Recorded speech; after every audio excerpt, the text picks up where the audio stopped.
Radio, you crazy bunch. This is the Legit Podcast, and this episode of the podcast is sponsored by Feel Supreme. Again, we've got their CBD here, which I take. I keep rabbiting on about it, but I take their CBD every single morning. I'm flying in the morning. 500 milligrams. Have you felt that it's helped with? 100%, mate. I'm sleeping like a dream. Oh, I am, yeah. It is good, isn't it? Mate, I love it. I went to Holland and Barrett ages ago and got some tablet stuff from them, and I just felt like I was taking it just for the sake of taking it. But with this, mate, I think maybe because the milligram wasn't strong enough or something like that. Yeah. But this 500 milligram, like I'm flying with this 500 milligram. Feel Supreme. We've said it before. You've got the mushroom stuff. Liverpool-based company. Like huge respect for them because they're sponsoring the podcast, which is massive for us. Really, really appreciate it. There's a link you can use and go and look on their website as well. They got all kinds of stuff. We were shocked, wasn't we, by how much different products they've got. Yeah, incredible. So go and check them out. The link is below. Again, I can't stress enough, Liverpool-based company, and they're kindly supporting the podcast, which is huge, massive for us. So Feel Supreme. Big up to Feel Supreme. All social medias. Yeah, thank you so much to them. In other news, I need to check that out. Actually, that's sweet. Is it like a drink or is it like drops? No, it's the drops, mate. Yeah.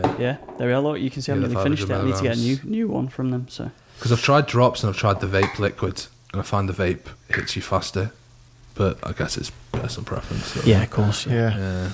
So we have Dr. Uz on the podcast, mate. Thanks so much for mate, it's an absolute honour to be on. Like, been following this. I was saying to Tom, I've been following this podcast for quite a while, and you've had some cracking guests on. So, absolute pleasure, mate. No, thank you as well. Yeah, thank you very much, mate. We're living in strange times, so it'll be good to get your opinions, your advice, maybe, and just your thinkings on things that have been going on, mate. Yeah. What's on that? Since we're talking about it, Feel Supreme. Have you tried the CBD? I have, yeah. Like I was saying, the vape stuff seems to. Like I've tried the 1,000 milligram once, and more for sleep and stuff. Like I've found it's made a difference with sleep. But you find it. A lot of people are using it for like anxiety, depression. I know some of the specialists that we deal with, especially with children who have epilepsy, these rare forms of epilepsy, they're prescribing it to parents of children and stuff, and there has been some success. Because cannabis is legal. To some extent, isn't it? If you're undergoing chemotherapy and if you're so it's one of those things that every time we have to sort of treat or manage someone medically with this, we go on guidelines. We go on the NICE guidelines, the National Institute of Clinical Excellence guidelines. So especially with the CBD, it's not on there yet because some of those guidelines are quite outdated. So for some of the stuff like the rare forms of epilepsy and anxiety and depression, people are using them. But yeah, when it first came out, a lot of people thought it was going to get you stoned and stuff like that, but it doesn't have the THC aspect in it, which is the aspect which gets you sort of high, inebriated. Yeah. But yeah, no, I've heard good things about it, but again, it's used in epilepsy, but it shouldn't be sort of formally used, but a lot of people are using it and having good positive effects. So. And if it works, then if it helps you, then fucking hell, of course. Just keep it on the CBD kind of aspect for a minute. Do you think there'll be a time in the future where weed is legal and it's being prescribed? As in marijuana? Yeah. In this country, what do you think? The way it is in some states? Nah, I don't think. It's purely from a doctor's point of view. From a medical point of view. Just with how our government is and everything like that, I can't see it happening. But like, it's a hard one to sort of answer and stuff. But surely that there being benefits from CBD should sort of show evidence, Even opening up to just more of a debate would be. I know. And I've said this time and time again, but we've got the data. Like, so a lot of people worried about increasing road deaths because people might smoke weed and then get behind the wheel and things like that. But over in the States, we've got the evidence over there, and they've sort of been doing it. Well, I think it was legal in Colorado first off since, I think 20 years ago, if not longer. And then they've really, is that how long it's been legal in Colorado? I think a long time, And then obviously moved over to I think Oregon, and then California, and then obviously, but we've got the data from the US that shows that people aren't having an increase in road accidents and that sort of thing. Who knows? I mean, the grand scheme of things, like, it's compared to stuff like alcohol and what alcohol does to people's health and mental health, it's pretty I'd say it's non-comparable. I always say that alcohol is probably one of the most harmful drugs that's out there, because everything that happens, you know, like people losing their jobs, domestic violence, hospital admissions, liver disease, mental health problems, there always seems to be something there. Fuck me, every wrong decision I've ever made in my life has been because of alcohol. Let's finish the sentence off. I lost my job because I was assaulted because I was, you know, it's always because I was drunk or hungover or something like that. And especially seeing, you know, working as a GP in a more deprived areas, you see a lot of, you know, the issues, you know, there is a lot of them are alcohol related, you know, and because of that, everything spirals out of control after that. You know, their home life, their social life. I remember I went on a home visit last week, and it was to this gentleman who lived in supported accommodation. He lived in a flat, and he had his door half open, so I was like approaching, you know, to see what was up, and you could just smell the stench of urine from his thing. I walked in, and literally empty soup cans on the floor, empty food packets. There was like an excrement sort of stain on the floor, and you just think, it's mad to have people living like that in this country, in some form of supported accommodation, and he was alcohol dependent. So that's a massive issue. How big is alcohol dependency then? Like, is it? Because I imagine you get people from and also alcohol stems through to everything of where you might get people in early 20s, late 20s who go, like, I can't fucking stop sniffing cocaine at the weekend, and then do you know what I mean? Like, how big of a problem is?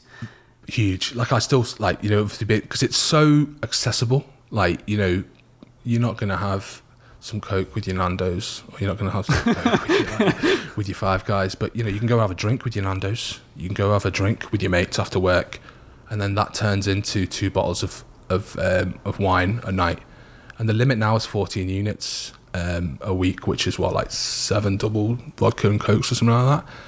So it all progresses from there and stuff, and then, you know, you get the mental health issues with it, and a lot of people don't realise, and I have to have this discussion with a lot of patients, and it's a really tough, difficult discussion. It impacts you having a licence with the DVLA. So if you're drinking in excess of like 90 to 100 units a week, you need to be letting the DVLA know, you know, that you drink a lot, because they can take your licence away. But the people aren't going to do that though, are they? They don't, especially when you tell them. You know, they're like, yeah, I will, and then they go out and they don't. Yeah, I think that's a great point that you make, though, because I remember when I was growing up, my cousin was a few years older than me, and one of his mates lost his licence, drink driving, and the impact that had on his life. He had a girlfriend who was maybe lived, I think, like 10 miles away at the time, so that relationship within a couple of months broke down because he never had a licence. He ended up losing his job because he couldn't get to work. He ended up then losing his house because him and his girlfriend split up. So by being an idiot and drink driving, he lost his partner, he lost his job, he lost his house. And within 6 months, he's back living in his mum's because of drink. Because of alcohol. So it's not just the kind of waking up with a hangover. There's much bigger. And it's like, I mean, you mentioned CBD and marijuana and stuff and other drugs, and I've seen it from it. People sort of still frown upon, you know, like use of marijuana and drug use and stuff. But people almost, I don't know if you agree with me, people almost laugh off, you know, if people has a drinking problem, like, he drinks a bit too much, he's a funny drunk, he's funny, like, it's not fun, like, but if you, a lot of people, that's the thing that I was unsure of whether marijuana could be legal from a point of view, is a lot of people don't want to admit they smoke weed and stuff to help with their arthritis pain or stuff like that, but it's almost accepted and laughed upon to be drinking that much, and I think it's sort of the perception of that. It's almost like a badge of honour, isn't it? If you drink a lot. Yeah, if you look at Steve over there, he's like a massive. He's like he can put away his like booze and stuff like that. But people don't realise there might be some underlying mental health issues there. There might be some pain, you know, especially for you being in the military and stuff like that. Stuff with PTSD, you know. Oh, mate, in the military, there was such a huge drinking culture in the military, and then you tend to find, I've noticed with a lot of military lads, and they sometimes wouldn't speak about things that had happened to them, and then as soon as you went on a night out and they've had too much to drink, it'd all come out then. Yeah. Do you know what I mean? And then it sort of gets worse when they go home, you know, when they're not deployed anymore, and the PTSD comes out, and they start drinking to sort of drown their sorrows, and obviously the sorrows can swim, and it gets a bit worse. So it's always been, I remember with the Vietnam War, there was the heroin problem. They came over, the American troops and stuff. So it's hard. And then on top of that, the lack of help for mental health patients in this country, like even with the sort of the children's mental health services, it's like an 18-month waiting list to see CAMS, which is the Children and Adolescent Mental Health Services. So yeah, it's just... That's insane, that, isn't it? And also that children, like, I don't know how young a child is until they go to CAMS or go and 16. Seek help. Yeah, 16. Is it 16? Under 16. Under 16, right. So under 16. To even think of, like, you know, I know, how young are you when 16 or even younger, like 13, and you go into, like, a counsellor thing to find help for, I don't know, anxiety or, like, it's fucked up, that. It's mad, and it's like it's quite cruel, because by the time they get referred, you know, even for anything for autism, ADHD, by the time they get seen, it might be 15. They might have a few sessions, and then the CAMS will just discharge them, be like, to go to the adults. So it's like they've waited all that time, and then only to be seen twice, and then just discharged. So I do think a lot more money and time needs to be put into sort of the mental health services, because it's. I think that in general, off subject in the sense of that, but the same as in the waiting list. One thing I was so grateful for was Headley Court, which is the military rehabilitation centre. Yeah. So because I was injured in Afghanistan, all my kind of care was done under the military. Yeah. Now, I remember when I came out and I was a civilian, and I went to Fazackley Hospital. This is no disrespect to Fazackley Hospital or their prosthetics department. Yeah. But I went there. And not that I thought I was better than anyone, but I just had kind of a level of care which I thought was normal for every injured soldier. Yeah. And then, obviously, I'm out the Marines now. I go to get my prosthetic leg sorted in Fazackley, and I turned up, and it was like fucking going back 100 years. It was like, you know, the guys, I can never say it, the prosthetists. Had no experience to the level that the guys down in Headley Court did. You know, I turned up with these prosthetic legs, and they were going, you can't have them, because if we give you that one, it's going to cut our funding for 6 months for everyone else. If, you know, you can have 10 minutes of me time, and then I've got to move on to him, and resources were just so stacked up against them, the patients. And again, I've got friends who are physios working on the NHS, and again, I was so lucky when I got injured. I had like physio, and I was physio every single day. You might wait 6, 8, 12 weeks to get like a 20-minute physio appointment or something. Physio friends are saying to me, you know, for the first 5 minutes you're filling in paperwork. That's the thing. That's interesting you say that. A lot of people, because I work as a GP, but I also work in the sports field as well with the rugby and some professional boxers, and worked in football for a season. A lot of patients don't see the importance of physio, like, you know, stuff with back pain and knee pain and shoulder pain, because they just think when they go see an appointment they'll be given exercises. I guess part of it is the physio's fault. They'll give exercises and just dismiss them. They won't sit down and sort of explain what they have to do, go in there and doing the exercises yourself, like, you know, you're doing them every day. But again, it's down to resources. Like, we don't have the healthcare, we don't have the beauty of stuff in America where, you know, you're paying for everything and everything's private, and you've got some of the top end stuff. So it's hard to like. What is that like as a GP, knowing that, you know, you're sending someone and there's a fucking 12-week waiting list, and it's like, mate, it's hard. Like, I'd like there was a mum of a child who sounded like really bad ADHD. He'd been kicked out of 2 schools. I think he was like 12 or 13. Kicked out of 2 schools. He got into trouble with the police. Mum was worried about, you know, like he was like counting, like, you know, gangs and stuff like that, because he's in like the Wallasey area. And he was like, listen, he just flips out on us, swears at us, you know, tried to assault some of his teachers, and we think he needs an ADHD assessment. I was like, yeah, probably does, and I mean to refer him.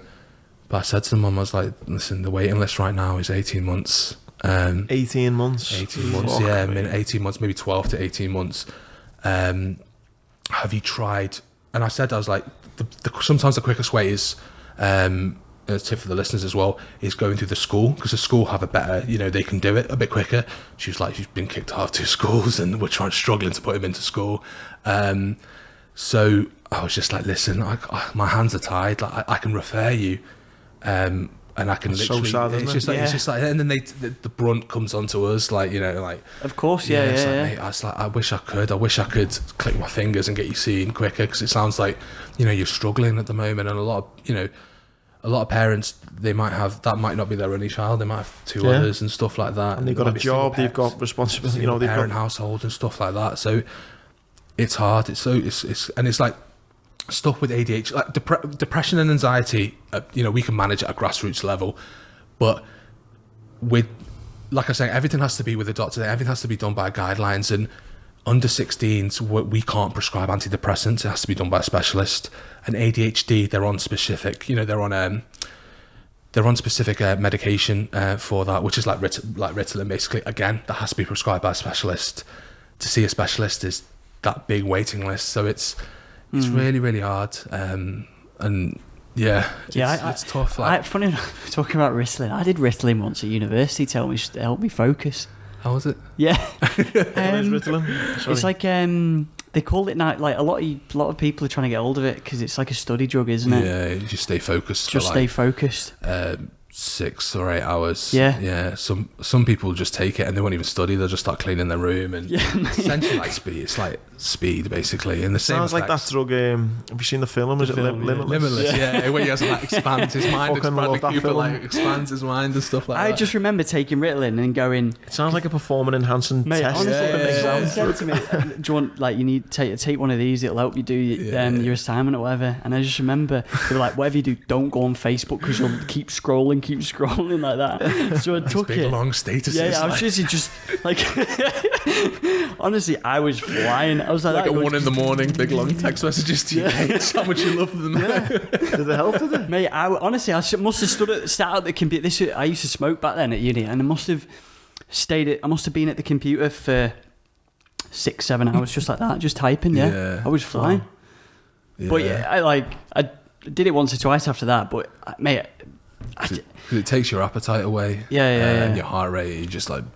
Yeah, I got a bit panicky at the start. I was like, oh, that's my biggest thing. Why I've not took drugs, because I'm a shitbag. I'd be, be too scared when I start feeling things that aren't normal. I think I'm gonna fucking die anymore. Well, that's the thing. Like when I was working in A&E, because we have to do work in different places when you train to GP. Like some of the stuff that I saw, like with drugs, like it's mate, where do I begin? Like really, you know what the maddest thing though, and I'm sure like you're gonna have to tell a couple of them stories, but you know the maddest thing I think about people who take drugs, and again, I'm not against anyone who takes them. No. But they talk about a kettle. People who take ketamine, you got themselves in a kettle, and I've seen people in one, and I've heard people say what it was like, and it sounds like the worst possible thing in the world. But yet they take it again. And I think I don't get my head around that. You know, if you like, I don't know if you got. I remember working as a crowd doctor at, I think it was either the Liam Gallagher gig or the Cortina's gig. And it was just a lot of ket there. Yeah, so it's a lot of them was legal highs as well, like spice and everything like that. But the ket thing was funny. They'd come in, I'm not going to do it here, but they'd come in with their back arched and their like legs would be swinging and their arms. And then they'd like lie down. We get them lie down, but they'd be in like a weird position, just like crying. So yeah, and I did remember seeing this one patient. I'll never forget this. Like I remember it was like I was on a Sunday shift, like 12 to like 8 p.m. in Southport Hospital, of all places, and there's this patient had come in. He must have been he started his bender at midday on a Saturday and finished midday on the Sunday, and in that 12 hours, he'd taken 15 ecstasy tablets. 15, as in not all at once, popping and thing. And they found him running down the Lord Street in Southport, which is quite the main street. Just like it's elderly people and quite like well off, running down the street butt naked, thinking the devil was chasing after them. So I remember he came in and we had to give him like 20 milligrams IV of diazepam, which is like a big dose, just to calm him down because he was just like coming in. So Jesus, yeah. Do you see? Mate, I can imagine. You see so many drug-induced and what like cocaine, ecstasy, is there like a reversant that you can give them and then it just like so that's a good question. So for stuff like opiates, which is like morphine, tramadol, codeine, there's a lot of the prescription medication. If they come in, their respiratory rate will be through the roof, they'll be sort of sleepy, the heart rate will be through the roof, and they'll have very pinpoint pupils. So we'll give them something called naloxone, which will reverse it. So in the heroin addicts, you give them it and it takes away their high. So they'll come back to life quite angry because you've taken away their high. For other drugs like ecstasy, cocaine, no, there's not a specific reversal agent. You just have to manage, their observations at that time. So if the heart rate is through the roof and they're paid dehydrated, you just give them fluids. If they're like panicking and the heart, if they're taking a load of cocaine, for example, and the heart rate's through the roof and they're sweating, you might give them some diazepam, to calm them down. Bring them down, yeah. Yeah, and that was even a lot of times you get young patients, young girls or boys that had smoked weed for the first time and they've come in absolutely paranoid. And it's just like a panic attack or something. Yeah, by the time you see them, they're like, listen, I've been waiting here for 3 hours, I feel ridiculous. They've calmed down at this point. But the big issue is the people that have taken, I've seen it a lot of times, people that have taken like a lot of cocaine, like 3-4 grams in a night, for example, never been used to that, and it can cause a heart attack and cause changes on, the actual... Yeah, I know someone who's had a heart attack from coke. Scary, man. Jesus. Absolutely scary. It was, again, one of my cousin's friends, and I was like 5 years younger than them, and he must have been about 22, 23, and he had a heart attack. Still alive? He's still alive, yeah. It wasn't like a really bad one, it was quite a mild one. But people don't realise when you have a heart attack, it's not like you have a heart attack, that's it. Like my dad had an MI, and a lot of people that they have to be on specific medication for the rest of their life. They've got to be on aspirin for the rest of their life, statins. Well, even his personality, he just went a bit of a weirdo. This lad, he was, any time his heart rate would go up a little bit, he'd think he was having another one, and it'd be like he wasn't the same kind of person anymore, and because of I don't know whether that was the cocaine or because of the scare he'd had because of cocaine. But was that the only experience he had with coke, or had he been doing it? I think he'd been doing it anyway, and maybe just caught up with him at some point, or he took to him. I don't know the ins and outs of it, but yeah, he was a nice lad, and he just went a bit, a bit paranoid, a bit panicky every time. Anyway, it makes you wonder, like, because obviously it's not as pure as it was in the 80s. So imagine how people in the 80s, these rock stars and stuff, and musicians and athletes, how they coped with taking 80 to 90% pure coke. It's madness. That thingy about that cyclist, that really famous cyclist, there was a Netflix documentary about him. He had a cocaine overdose. Italian, he was on the Tour de France. Really? Everything, yeah. I can't fucking remember what it is. But and at music festivals as well, or things like that. Like, Jesus Christ, you must see just... I mean, look, the good thing about music festivals I've seen is that there are tents set up by charities, and they can test the potency, and they can, there's a big thing. Everyone, I think, worries about ecstasy and, whether it's been tampered with or whatever, it's got the wrong sort of thing. And we always hear, there's always a story every 3-4 months of, maybe even less, of like a 14, 15-year-old or whatever who's taken ecstasy and died. Now, I remember the statistic where it was like, you're more likely to die horse riding than you are taking ecstasy or something. I don't know how true that is or not. Depends how often you get on a fucking horse, doesn't it? Oh, yeah. Yeah, no, because even recently with the COVID thing, there was something on the news, like there's been a few drug-induced deaths. Because things are shutting at 10 o'clock. People leave the pub and they'll go for like after parties at someone's house, and that's when people can take ecstasy and coke and stuff like that. So it is scary, especially especially at festivals where you don't know what you're getting. And everyone's, maybe you might already be a bit high or you're pissed, and then everyone's your best mate at a fezzy. Yeah. So you're not like, oh, this is Tommy, he's a good guy, I know his drugs will be alright. Yeah. After 20 minutes, everyone's your fucking best mate, aren't you? No, these lads, they're from Leeds, good lads. These fucking, Tom's got Ritalin. Mate, the funniest is, when they get rolled into the tent and the paramedics and have to see them, always the story would be like, yeah, he's with me, he got his drink spiked. I was like, really? Like, this 22-year-old male got his drink spiked. Like, okay. I was like, has he taken anything? No, it's just alcohol. I was like, okay. That's it, isn't it? But God, I know so many times off nights out, people have gone, I definitely had my drink spiked. It's like, Jesus, fucking hell, who's trying to spike your drink? And also, I have not heard of anyone actually testing that their drink has, been spiked, because for some, maybe I'm wrong here, but I cannot imagine me going a night out going, right, keys, wallet, I've got the fucking whatever it is to spike some girl. Most people are fucked up though, aren't they? I know what you mean, but so it does especially happen, with girls and stuff. If they're trying to rob you, they will. But No, it's not a very common thing. No. I'd love to know the reason someone would spike you, Tom. What the fuck? Trying to get from spiking you. Let's hold him hostage. Yeah, God, yeah. Got my OnlyFans account now. So. I've seen you put that. Fucking made me laugh. Did you see that? Desperate times, man. Mate, when you fall on hard times, you got to 15. We were just talking about it before. Who was it? Who's the girl? Black China. Black China. 15 million pounds per month she makes off her. A year? No, per month. That's a month. A month. Just do it for a month and then just fuck it off. Cardi B, I think, was about 8.5 mil a month or something. So was it like is it like porno videos, or is it just like half? Nah, I spoke to a lad the other day. He was on it. Like. I won't even say his name, but no, he said he was bored, and he went on an OnlyFans and paid a tenner to some like normal bird. Yeah. And got sent like a fucking video of her having sex with someone else. And he paid like a tenner for it. It's just a normal woman, like. Yeah. And she just sent in this video. Yeah. What the fuck? I reckon there's got to be an amputee fetish kind of way for me to like get into this. Do you know what I mean? Motivational speaking's died off a little bit, you know. Maybe. Get on there, yeah. Fucking mad.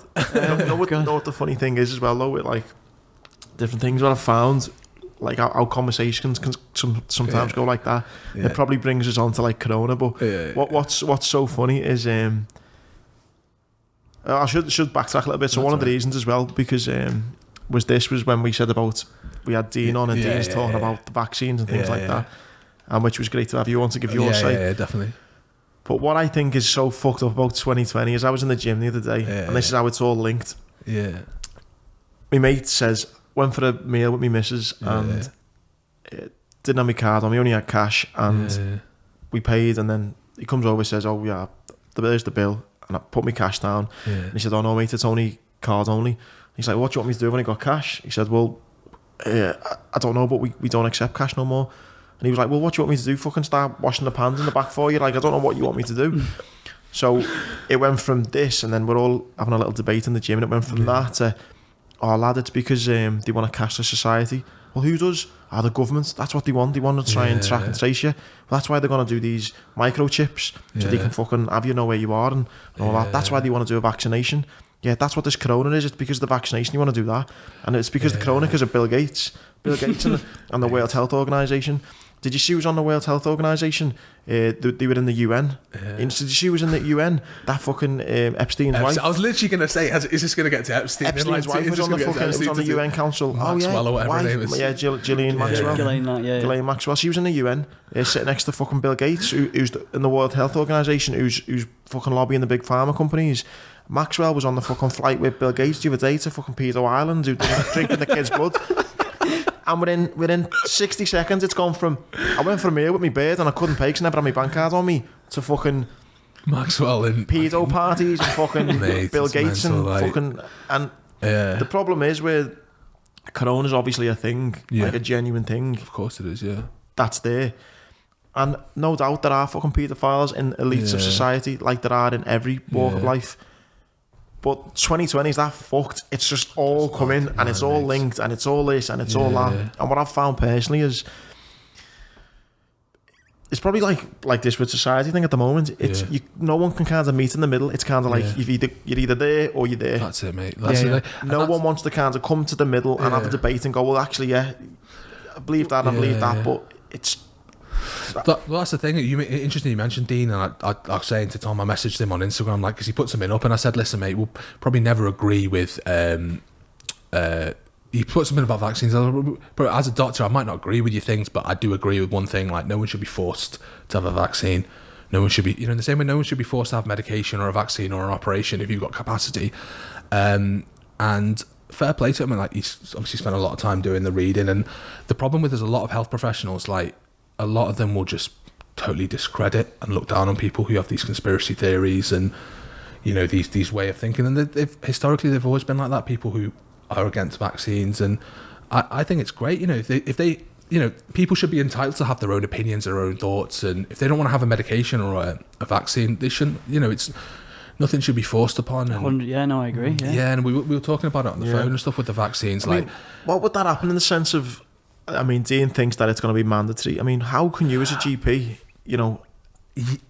Good point. I've been reading about it in the news and stuff, and I think they'll do it in the same way they're doing with the flu jab. So, of course, there's been stuff in the news about, it'll be rolled out, the army are going to deploy it and stuff like that. But I think they'll do it where anyone over 65, anyone with comorbidities like heart, lung, liver problems, anyone who works with healthcare, anyone who cares for someone or a vulnerable sort of adult, they'll get priority first. And then anything after that, you can you can choose to have it. But I mean, from a research point of view, to develop a medication or a vaccine, it takes 10 to 15 years. So there's different stages. You first do it on cells, then you test it in an animal, then you test it in a human, and then you have to do controlled randomized trials, and each stage might take sort of 2 to 3 years. So for them to roll out a vaccine in 12 months, 18 months. I think that is scary. And I'll never force anyone to have it. I'm just a doctor. I'm not a government official. It's not my job, to understand what I'm saying. But even myself, if someone said, right, we're going to have this vaccine, I'd be like, well, I want to know a little bit more about it. The trials it's been involved in, the level of research, what's been involved. And it's a really interesting story, this, and this is good for the listeners. My mum works in Abu Dhabi as a fertility specialist, and she's been dealing with a patient there. He's like an overweight patient with a low sperm count, and dealing with this patient, he's trying to have kids, and there was 1 week, sperm count had come back to normal, and then she followed him up 6 weeks later, did another sperm count again from his sperm analysis, and it was rock bottomly low. And my mum was like, what's happened here? What have you done? What, have you been taking anything? Have you taken any anabolic steroids or anything like that? No, nothing. I don't know what's it. And then I think by chance he was like, yeah, I've been involved in a trial for the vaccine. So that had, lowered his sperm count without him knowing. So this is the thing, if they're going to bring a vaccine, fair enough, but it needs to be properly tested. And you can't, I don't know what the government's agenda is. I don't work for the government, but you can't really force anyone to have a vaccine. You can't force people to have vaccines for kids. It's their own choice at the end of the day. It's advised they do, for the benefits and the stuff like that. But patients should have the autonomy to decide what and what they don't have. Even if you had, and I get patients all the time, if you had high blood pressure or if you needed medication, I would never force anyone. I'd be like, listen, this is what's advised. This is the benefits. These are the side effects. I would say it's totally up to yourself whether you have it. No doctor or nurse or anything should ever pressure anyone to have it. That's why it's so good, mate. Even already, mate, I'm so glad we've had this combo, because I think what you've done already, mate, is I've kind of said a similar kind of view or whatever, or maybe people, not just me, but society's so at loggerheads at the moment. It's well, why wouldn't you take a vaccine? It's well, hang on, there are reasons why, and it's your own choice. Yeah, it's if you've for medication, if you've been taking it and you can't tolerate the side effects, you shouldn't have to take it. There's other alternatives and stuff, but it's the same with the vaccine. But I can see why a lot of people are getting nervous about it and not wanting to do it, because in 12 months they're going to have a vaccine and they're going to roll it out. Yeah, versus 12 years. I think there's many reasons. Yeah. There's that, how quick it is. The fact that the governments are fucking every week, it's fucking something's changing. At first it was Boris going, don't need to wear a mask, fucking I'm shaking everyone's hand and all that. Yeah. They're saying masks don't work, and then fucking 6 months later it's everyone's wearing a mask. And it's just it's fine, if you know the medical stuff, but a lot of people don't. So they're relying on the government. They're relying on these people to give them information. If the government are giving conflicting information in April, May, saying, "Oh no, masks are a thing," and then now masks are mandatory. Well, why? You have to explain why. So yeah, it's just been so confusing. I wonder if in any other countries there have ever been mandated vaccines where people actually have to. How would that work? I don't you seem like a nice guy. I can't imagine you fucking pinning someone down, giving them even with the size and frame of me. I'd just be like, I'd just be like, you know what? And I'd never look down maybe when I started, I'd be like, oh, this mum not giving it. But then I'm just like, what's their choice? They've got a belief. You've got to respect a belief. But I know a lot of doctors and a lot of nurses would frown upon it and try to pressure them into it and be like, listen, you really should. And if they're even with medication, if they're like, no, I don't want to, you have to respect the patient's wishes at the end of the day. Yeah, you don't force it. Yeah, of course. Don't force it. And as long as you list, as a clinician, the benefits and the risks of the patient and you document everything, then you've done your job. You know, we don't live in a country where you put a gun to someone's head and say you got to take it. And that's a thing where I think, and again, you know, love Dean for coming on and being so passionate how he's been. But the thing, what I think maybe Dean talks about, the kind of media scaremongering, which is he's dead on. I think there is so much scaremongering that goes in the media. But I also think he can then come across as scaremongering with this kind of, it's like both sides, isn't it? It's like two extremes where the truth's maybe somewhere in the middle. And that's the thing, when you said about the debate, I was like, I'd love to pick his brain and sort of, I think, but you know, he's mentioned about vaccines, you know, and I think they're important to, you know, it's important to vaccinate your kids because these conditions, you know, they might not be common, you know, stuff like measles, mumps, rubella, but the complications you get from them are so nasty. Like measles can cause you, you know, a form of brain infection. Rubella can cause deafness. You know, mumps can cause infertility. You know, we all know what meningitis does and stuff like that. So I often say, you know, it's these diseases and the complications for a child to have them and a child to go into hospital unwell. You don't want that sort of thing. And what is the vaccines like for them? Are they pretty much like that squares them away? You kind of So basically, I mean, you do hear a lot about people who get mumps later on and they've been vaccinated, but essentially, you know, for these other conditions like polio and whooping cough and stuff like that, because children can get very unwell from that, especially if they're travelling abroad as well. It basically reduces their chances of getting that infection in the future, sort of thing. And there are a lot of childhood vaccinations, but like I said, it brings you back to if a parent decides not to vaccinate their child, it's not something, it's going against the grain, but you know, they shouldn't be forced. And nothing's tied to, like, for example, like if they weren't to, if I've got a kid come in, blah blah blah blah, decide actually I don't want them vaccinated with meningitis, nothing happens. It's like, okay, no problem. It's not like it goes on some record and then it does. So, it does. Okay, yeah. So we would, if they come in and be like, listen, I don't want my kid vaccinated, I'd always be like, well, what's your anyone in a GP consultation when they come in, I'd always find out, you know, why they've come in, what their concerns are, what they have any ideas and what they expect, you know, ideas, concerns, expectations. Yeah. So I'll say to them, listen, you don't want to be vaccinated. What are your concerns about it? What have you heard? What have you read? And if they're like, well, I've heard this MMR vaccine gives you autism. Okay, there has been the isolated study, but it has been, I know Dean, if Dean was here, he'd probably be pushing something else, you know. He will be listening right now. He'll be like, no. But you know what? The study that they refer to with MMR and autism, that was done by Dr. Wakefield, he actually went to trial and he's actually been struck off as a doctor because that trial, you know, that thing there was some fraudulent thing there and stuff. I don't actually know about it. I can always find Dr. Wakefield, and since then, because that study was in like 1990,000. So the guy who was saying that it was linked to autism has now been struck off? He's been struck. Andrew Wakefield, yeah. This guy here. Oh, yeah. I think he was like discredited British ex-physician. So there was, and you've got to think with medical studies, and we do this as well. Having one case study is not sufficient enough to think. You need to do a big randomized trial. It needs to be multiple studies to confirm. I remember this was just like an isolated study. And a fraudulent 1998 study that falsely claimed a link between measles, mumps and rubella vaccine and autism. Yeah. I mean, like I said, yeah. And subsequent anti-vax activism. Yeah. So, yeah. Interesting, isn't it? If you scroll down, it actually tells you what he got in trouble for. I think he paid someone off. Yeah. So let's go career, and then it was quite. So it's called the Lancet fraud. Yeah. So it was the lead author of study of 12 children with autism that was published in the Lancet. The study proposed a new syndrome called autistic enterocolitis. So basically, your bowels become inflamed and you have these sort of, you're autistic as well, plus you've got like a loose stomach or bowel disease basically. So he put this study out, and was it picked up by the Medical Research Council? Yeah, I think if you scroll down, I think it actually tells you what he got into trouble for. What would be the paid someone off? Like there was, go down. Sorry. Keep going, mate. Yeah, don't worry. No What would be the benefit of him doing this, of fraudulently?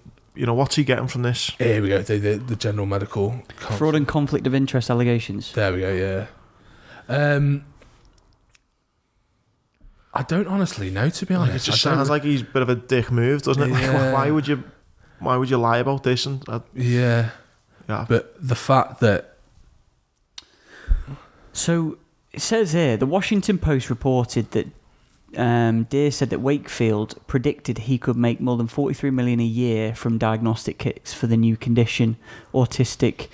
That's fucking why. That's why, mate. There's 43 million reasons why. Mate, I'd make something up for that money. Like, yeah, too right there. Yeah, but you know what? If some people still believe this, I mean, if some people, you know, that's the thing. Like, if someone has views about vaccinations, I never. But that's the thing, and that's why it's fair play. Yeah. Listen, Dean for bringing it up, and if Dean's listening now, it's great that things are brought up because it makes you question this. I would never have known that if Dean hadn't said it in the first place. So it's good when people definitely do have different views, and you can go back and that's the thing about the podcast. You know, me and Tom sit here, we have our own personal views, we agree on most things, but every guest we get on, they're going to have different views. That's the whole reason we started it, wasn't it, to get people's different views. I don't want to have to agree with everyone on the podcast. It's good to have different views. So the fact Dean's brought this up, and you can go back and forth and say, actually, he's right on that, he's not right on this. I mean, and I don't. So I mean, it's just one of them. To be honest, a lot of people won't want to vaccinate or be so against vaccinations, and you just have to respect their wishes. You know, as long as you can provide them all the sort of factual information. I mean, I get again. I done a little video the other day. I've had vaccines in the past. I'm not against vaccines. I'd have another one. Yeah. I actually get because when I was injured on your thing, it was just like, why are you spreading.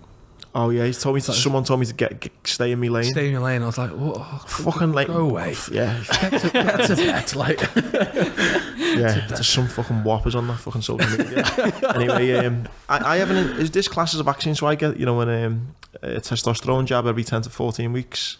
Is that classed as a vaccine? What no, so that'll be just a hormone testosterone booster. Yeah, which is which a lot of from working in the sports world and the boxing world, I know a lot of athletes that are That's so maybe touch on that and then we come back to the corona issues in a minute. But on that, so I lost both testicles in the blast when I was blown up. Yeah. So initially I was taking a Nebido, it's called, every 3 weeks. But I just felt like I was in the doctor's fucking every 2 minutes. You know, I'd go in every 10 days, book me appointments, and then I'd go in again and have it.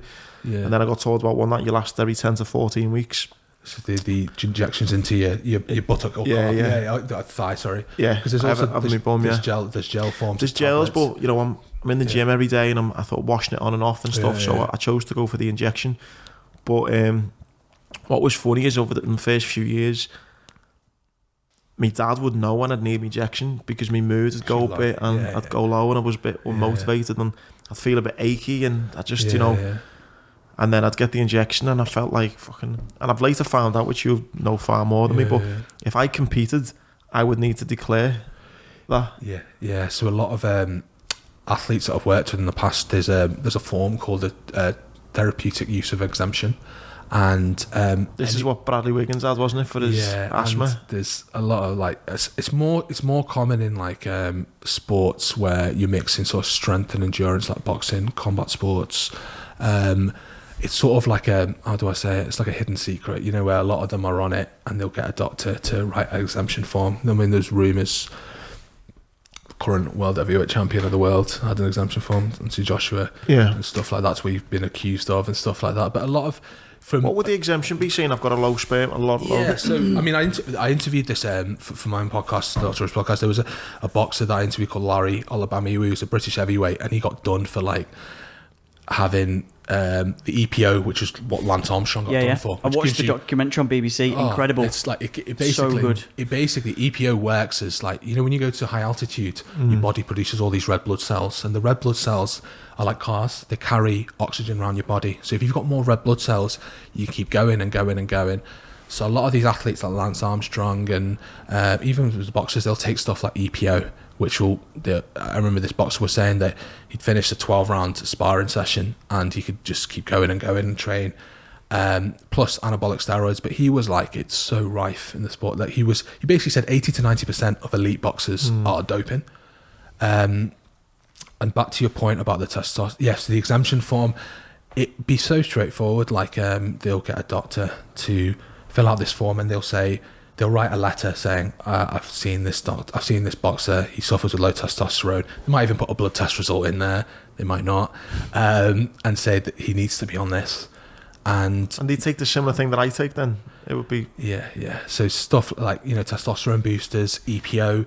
So it's like, from working in the sports and obviously studying it, in the sports medicine diploma I've done, there's different forms, so for a lot of the heavier boxers, they'll take the testosterone boosters. Stuff like cyclists, they'll take the EPO. There are diuretics as well, which people can take, to strip off weight, if they would make weight. But it's also used as a masking agent as well, the water tablets, because it will pass everything out, that they've been taken. To hide. Yeah, because basically, if you take a diuretic, it sends your kidneys into overdrive, so you'll basically start pissing everything out. Just getting rid of it quickly. Get rid of it, yeah. And they say about this random drug testing, and I remember speaking to this boxer that interviewed, Larry Albamy, and he was like, between the hours of 11 p.m. and 7 a.m, these drug testers aren't allowed to come to your house. So if you really want to get around the random drug testing, you can take something short-acting that it leaves your body by 7 o'clock in the morning, the next day. And that's, the random drug testing where the high-level boxers, promoters will pay for that. But at British level, they're only tested by a piss test the night of the fight. And not a blood test or anything like that? Not a blood test, no. So if you fail that piss test, if you're stupid enough to fail a piss test, which means that you've had to take anything 48 to 72 hours before the piss test.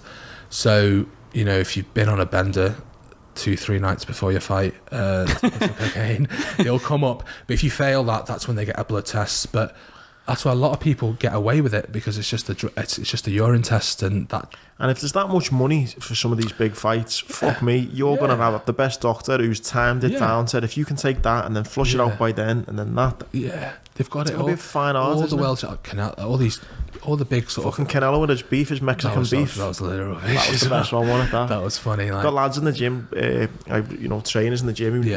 You'd love talking to them about it, because they know the inside of how it, probably know more than me, how it goes on. Some of the names that they say are, it's fucking right, and it's like that thing, follow the money. If there's that much money involved, and you can not bend the rules, break the rules, but do it in a way where you can't get caught, then definitely. And it's especially with the testosterone replacement, because you only have to be on it. So you've got to be on it for a cycle, and then you have to take some estrogen sort of tablets after that. And a lot of people just stay on that, and like you said, it's very common, when they're coming towards the end of it, or when they need more, they'll feel low, they'll feel tired, they'll feel angry. But when they've had that booster, they'll feel like really confident. Mate, in the gym, I feel great in the gym. Does it make a difference with your training? Don't get me wrong, I'm relatively fit anyway. Got a little PB the other day in the gym, actually bench pressed like 110 kilos, only weigh 75. That's really good, that. So I'm like training 7 times a week. I feel great. But I'm due my injection, getting it done for only Friday. Next week, I know I'll be flying again. Really? Yeah, it's that much of an impact. Yeah, you can really tell, like. Hell. But that's, and I've got no testosterone, so imagine if you already had that. Yeah. So if I took it, then I'd be flying. Because the normal levels are between 10 and 30. So in an athletic, the boxer that I worked for, I got his level tested, and his was 16. So that's like a normal level. So imagine you're taking boosters, like, Jesus Christ, like, you see the differences in the personalities and stuff like that, in your personality, like. You know what's so... Sorry, Mick, go on. You go. You know what's so interesting? I find this fucking crazy. So they're saying that... I don't think this is like a rule or a law. I think it's just a study that got done. My coach told me. Yeah. So let's just say it's kind of like... It's along the lines of psychological doping. So... Let's, for example, you dope in the 2012 London Olympics, and you're fucking juiced up on EPO, whatever it is. You run the 100 metres and you win. You've got that memory now of like, fucking, you can take it. When I broke my world record in weightlifting, after I can run that 100 metres now, and I can still vision what it was like. The memories are there. I can still see everyone in the crowd. I can see my dad at the finish line. I've still got those memories, those butterflies. So what they're saying is, if you then, 4 years later, the next Olympics or whatever, you've kind of got a psychological... You might not be doping at this point, but you've got that psychological edge where you know what it feels like. You can take your body to a place where it's already been. Now, whether that's the same as taking the drugs, but they're saying you've got that mental edge that those kind of... You can almost psych your body up to kind of... As if you were back in that place. You know, you can sort of get into that mindset almost, and it's like, okay, you're not doping now, but you're drawing upon those same experiences, that same, you know, to kind of get to that level. Now, who's to say whether if it works as well? Obviously, it won't work as well, but is it still an edge? I don't know. Like, and then it's the reliance on it as well. It's like, I can't do what I did without it. Yeah, of course, yeah. You see all the sprinters, like, who was Dwayne Chambers, got it done back in the day, and all sorts, like, And if everyone at, like, the whole... I watched the Lance Armstrong documentary on BBC. It was like a 2-part... Mate, I tried to contact, you know, he followed me on Twitter, actually, David Walsh. He's the guy who basically... Mate, just Google Dave. I think it's David Walsh. He's got a great book called 7 Deadly Sins. Yeah, that's him. So he's the Irish reporter. The Pursuit of Lance mate, what a book. I'm reading A Russian Affair at the moment. So David Walsh was the guy who basically went after some of those clips on... If you go on YouTube, if you're listening now, go on YouTube, some of the fucking things he had with Lance. He was like the main guy who went after him, who knew he was cheating and just fucking went after him. Lance Armstrong was a bit of like a drug. Like, he'd get all his team to do it, didn't he? Like, and he's on the documentary as well. He's a very like type A person, whereas like he's very in front of a crowd, and like, so the reason why a lot of his teammates did it as well. But it was like, it was everywhere in cycling, and it was like, you know, if you weren't going to do it, then you'd just be left behind. So why wouldn't you? Do you know what I mean? And that was EPO, wasn't it? EPO. Cycling does seem like the dirtiest of sports, like you say in boxing. I know it must, but cycling just seems to be. They done that thing, didn't they, where he was like, if you're going to take it off me, you need to fucking take it off the top 30, because fucking first place would have went to like 31. Just do fucking all doing it. And to that, mate, I almost sympathise a little bit with him. It's like, well, you were the best cheat. Like, I don't agree with it, but it's like, if everyone's fucking doing it. And it comes back to money again. You think about that much, the money that's in it. You would you'd invest in having the best doctors, the best scientists. And how did they? I wonder how they hid it then. How did they just hide taking EPO, and like how the doctors didn't? Well, you can basically, if like I said, they'll do it. The training camp will be like 8 weeks, so they'll just do it outside of training camp. You're not getting tested. But what about during the race, especially with cycling? Like, cycling. Yeah, if they're doing the Tour de France. They were doing blood transfusions, though, wasn't he, in the camper vans? Was it? Yeah. Mate, one of the things they done, I thought that was great. Because you can't test if you get fluids, vitamins, blood transfusions. You can't test because it's not a foreign substance. It's not going to come out in a blood test or a piss test. So, So I'm right in thinking of it. It's a while since I watched the documentary. What they do is they'd train at so this might not have even included drugs, but it was still cheating. Is they train the body, so they'd get, you know, the red blood cells full of oxygen, take a bag of blood out of that kind of highly concentrated red blood cells, bag it up, and then basically during the race, when you're fucked, they put that same blood that's full of, you know, oxygenated red blood cells back in you. So it's your own blood technically, but it's just kind of your own juiced up blood, if you like. Put it back in you. That's right, that's how it works, isn't it? Yeah, it is. Essentially, you're giving yourself a blood transfer, because you're giving yourself more red blood cells to, like cars, carry the oxygen around your body, and it works for stuff like this because it's like endurance and stuff. But and that's why people do high altitude training, to try and increase that, like to try and get those levels higher. But the thing is, it is massively cheating, because when you go to high altitude, you get something called altitude sickness, and a lot of people. Like, I remember reading about Tyson Fury the first time I fought Deontay Wilder. He went to the Big Bear and he could only cope with a few weeks, because I interviewed his strength and conditioning coach. He could only cope with a few weeks because Christian? Yeah, Christian. He's a nice guy. He's got a gym in Ormskirk, hasn't he? Or something. I've recently built, the Conquer Fitness or something like that. Yeah, that's and a lot of people can't cope with it out there. You're not explosive. It's sort of it's hard to breathe the air. It's sluggish and stuff, and you get the altitude sickness. So. And you're doing that just to get a little bit of an edge and maybe get a few red blood cells. So if you're giving yourself a transfusion, you're sort of bypassing all the poor performances, the altitude sickness. So it's dirty, like, especially cycling. Like, I need to watch that documentary actually. It's brilliant. Yeah, it's like 90 minutes each on each side. Yeah. And then that Russian affair, is that obviously about the Olympics? I'm reading. I know it's about a couple who basically the Russian Federation. It's like the Icarus. It's kind of similar to that, where they just exposed the whole fucking Russian doping agency and like WADA and all that. Because the Russians would do something called microdosing, where they basically, again, it's so clever.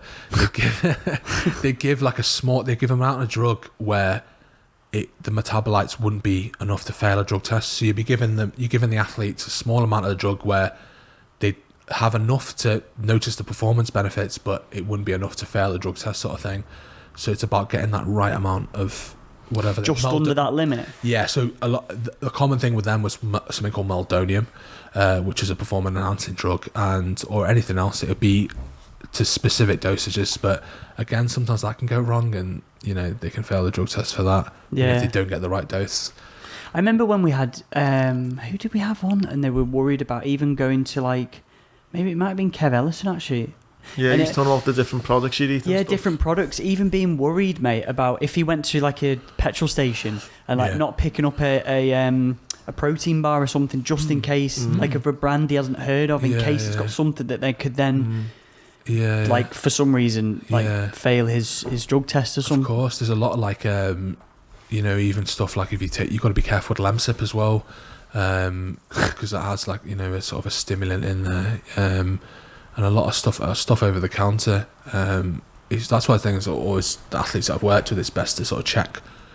Always advise them to check what's on the back of the packaging and stuff. So what sports have you worked in then? Boxing? So I've done boxing. I've worked ringside of boxing, amateur boxing since 2015. Worked a season for Everton ladies, 2017 to 18. We got to the semi-finals of the FA Cup that season, and at the moment, it's just boxing and rugby league. That must be interesting for you, going from like a GP, seeing the kind of things and into kind of civvy life, and then working with elite definitely sport. I mean, with the boxing, I've always I fought as a amateur super heavyweight between 2010 and 2013, so from there I always said I want to work in the sport. But it is crazy, like it's, especially with the rugby and the boxing, there's a big head injury stuff, and concussions and being knocked out and stuff like that. The football, from working there for a season, I didn't really enjoy it. Like, I don't know whether it was the whole atmosphere of football or working with female. I don't know. I just didn't. I preferred the sort of the atmosphere with rugby players compared to working in the football setting.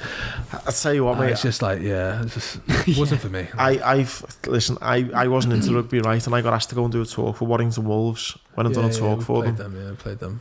So our side, I worked for Witness Vikings. Okay. We played them, we just got tongued. What an experience. There's massive shout out to Warrington Wolves. So when I'd done a talk for them, and they invited me, the talk went down really well, and they invited me to the match. So I got picked up on the Ellison's coach with them, and went into when they played St Helens, playing in front of 15, 20,000, whatever it was. I was in the changing room with them before the game and stuff, watching the team talk and stuff. And they're sniffing those salts, before the game and stuff, and the fucking massive fellas, and they come in at half time and they're all cut to fuck, black eyes, and they go and do it again, and I was like, oh my god, fucking. Did they end up winning that game? No, they got beat. Because if they win the game, they do like a victory chant. They do like a song. Do they? Yeah. So someone, I can't remember the song. Someone will sing and then they'll cut. Yeah, it's like a victory song. Something like. I have to try and go against another game. It's pretty funny. Yeah. But like. The battering that they get. It was just brutal. Absolutely brutal. I had so much respect for them. And I know what you mean about football. If you was a doctor especially, you kind of a bit like... I didn't really like... I can understand why you won't have liked it. I'm not really going to say it. But like, I did it for a season, and it was just... Some of it was a bit like unprofessional. Like, I remember I was... So it was Everton ladies, and it was like a lot of the players played for England. There's Lingard's cousin who plays, Gabby George, and there's a couple of other England internationals that play in there. They're really, really good players. But I remember, I'll never forget this. I was out for my mate's birthday at like 9:45. We were at his house having pre-drinks on a Saturday night, and I got a call from the manager, the Everton manager at that point. Something really trivial, like, oh, can you come to Finch Farm next week to see a player? And I was just like, you're calling me at 9:45 for this, like, on a Saturday? They don't care. Like, it's just really like, Football, I just found the business is that they'll just ditch you sort of thing. If they don't need you, they'll just ditch you. Yeah. So at the start, I liked it because I got all the free kit and going to watch them play, and then I just started to think it's very physio led. Like physios who work really well with the players. So there's not really much for you to do there. I just used to go to the games, and except for one broken leg, which is a City player, one of the City players who we played against broke her leg. There wasn't really a lot for me to do. It was just a really dull. Sort of. Fuck me, you should have been in that dressing room at half time in that game. There would have been a lot for you to do then. They were all fucking broken men, and then you went out and done it again. And everything, So you are fucking crazy. And it's all head injuries, isn't it? And like it's that sort head injuries, of thing. yeah. And they're quite brave for their own good. Like if they get a bad tackle, especially the rugby league, like you can give them 15 minutes to go assess them off the field. And they'll just be staggering off the field, and they'll be like, yeah, I'm ready to go play, and they don't know where they are. They'll be like, do you know where we are? Nah. So you see with boxers as well, sometimes a boxer will say what round they knocked them out in, or what round I get knocked out in, if they, Yeah, and especially you can tell when there's someone's concussed after the interview, where they, especially with concussion, like the symptoms are, like brain fog, a bit like irritable, you can't concentrate, headaches. I never forget this. It was after Tony Bellew's fight against Usyk. He got knocked out, and they interviewed him after, and he seemed a little bit concussed after that fight. He was a bit slow and asking the same questions. I might have been wrong, but that's the sort of impression. That's the impression I got, and it's just like they have to be careful about who they put a mic in front of. There's the big one in the UFC, wasn't there? With done. Was it Dan Cormier? Was it Cormier? When he fought the Croatian. When he got knocked out, and Joe Rogan interviewed him after it, and I think he started crying after it, and he was just so concussed out of it. Yeah, it's just like it's not. And I think they made a rule after that to say don't ever interview anyone who's been knocked out badly again. Knocked out, yeah. Fair enough if they've been given time to recover and they've been seen by a doctor, but by the time they put the mic, they haven't been assessed by a doctor yet. They haven't. Only 5 minutes, isn't it? Yeah. I always see the doctors always come on after at the very end, don't they? And are they just doing it? Are you just doing it like literally like a 3-point check, if you like? Just so basically, yeah. So it would be like if they get, and I've seen it a couple of times, when they have a bad knockout, we jump straight into the ring, and if they're like lying there motionless, like by the time we get in, they're sort of waking up and they're trying to get up, but for pride, they want to get back to their feet. But if they're completely out, you have to administer oxygen. Check this for no neck injury and stuff like that, because you've seen some nasty injuries over the years with Jerry McLennan and Michael Watson. People who's like brain injuries and stuff. But a lot of times they'll get back to their feet. But you just ask them basic questions: are you okay? Check their pupils, to make sure there's no blowout. And you just ask them questions like, do you know where we are? Do you know what day it is? Do you know? And if they're really slow to respond or just not there. Or a lot of times if you've had a head injury and you vomit twice consecutively or a few hours after, you need to get to hospital for a scan of your head. But essentially, I didn't know that. If you bang your head and you have more than 2 episodes of vomiting, you need to be getting to hospital. Or again, if you're confused, you need to be getting to hospital to have a CT scan. It'll probably appear normal, but this is how like bleeds and stuff go undetected. So back to you. So we just basically check them out, check the pupils, check where they are. But a lot of time it's pride with them. They're quite upset and they just want to be, back on their feet and stuff like that. But the biggest thing with me, and I'm sure it's the thing, like especially if they've had a bad knockout, they can't. And it's the same with professional boxing. You can't box in the amateurs. It's a little bit. You can't box for 30 days. And I often say if there's, if you get any signs of headaches or if you've had a bad knockout, you shouldn't be essentially training now for 7 days. You should completely rest for 7 days. No sparring for the next few weeks as well. So a lot of them will just get back to they won't spar, but they'll get back to exercise. And anyone who has suffered with a concussion, through sports and stuff, shouldn't be doing any form of activity for the next 7 days. No exercise, no playing on your phone, no sort of looking at a thing. It should be complete, because that's how you get recurrent concussions. And going a bit off topic here, that's when you see some of the American footballers. They done a film on that, didn't they? WWE wrestlers and stuff. Yeah. Was Will Smith in it? Concussion was it called? The concussion one, yeah. And then there was a Netflix documentary on that, Aaron Hernandez. Seeing that one, yeah. That's crazy. That's a fucked up story, that isn't it? The one because he killed the guy who killed.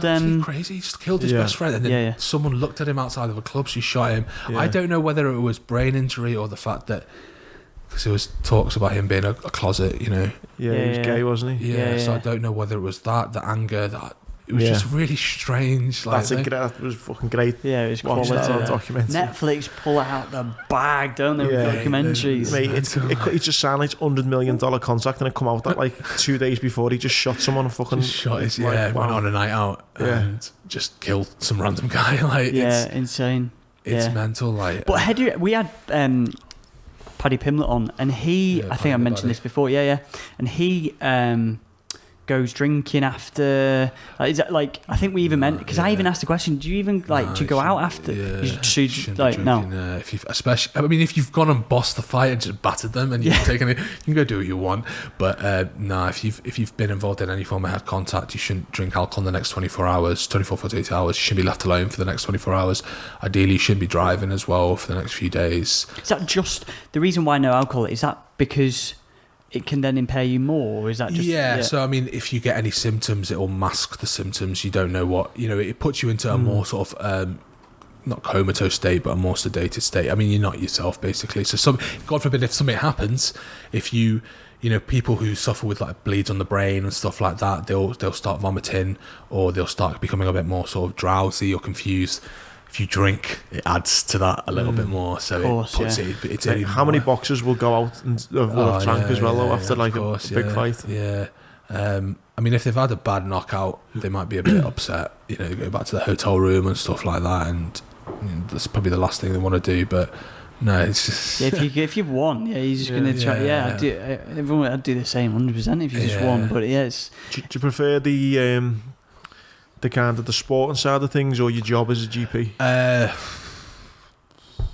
Because I imagine as both. I'm imagine you will get some interesting and enjoyable days, even though it's just a kind of normal day as a normal doctor GP. A bit of both. Like you do see some interesting stuff as a GP, and like we were saying, especially with the corona thing at the moment.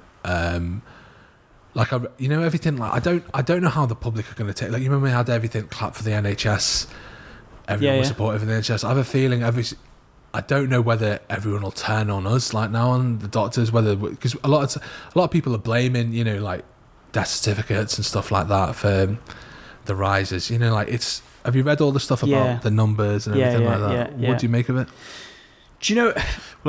Go on. So, mate, I know what you mean. Yeah. About the clapping sort of thing. Yeah.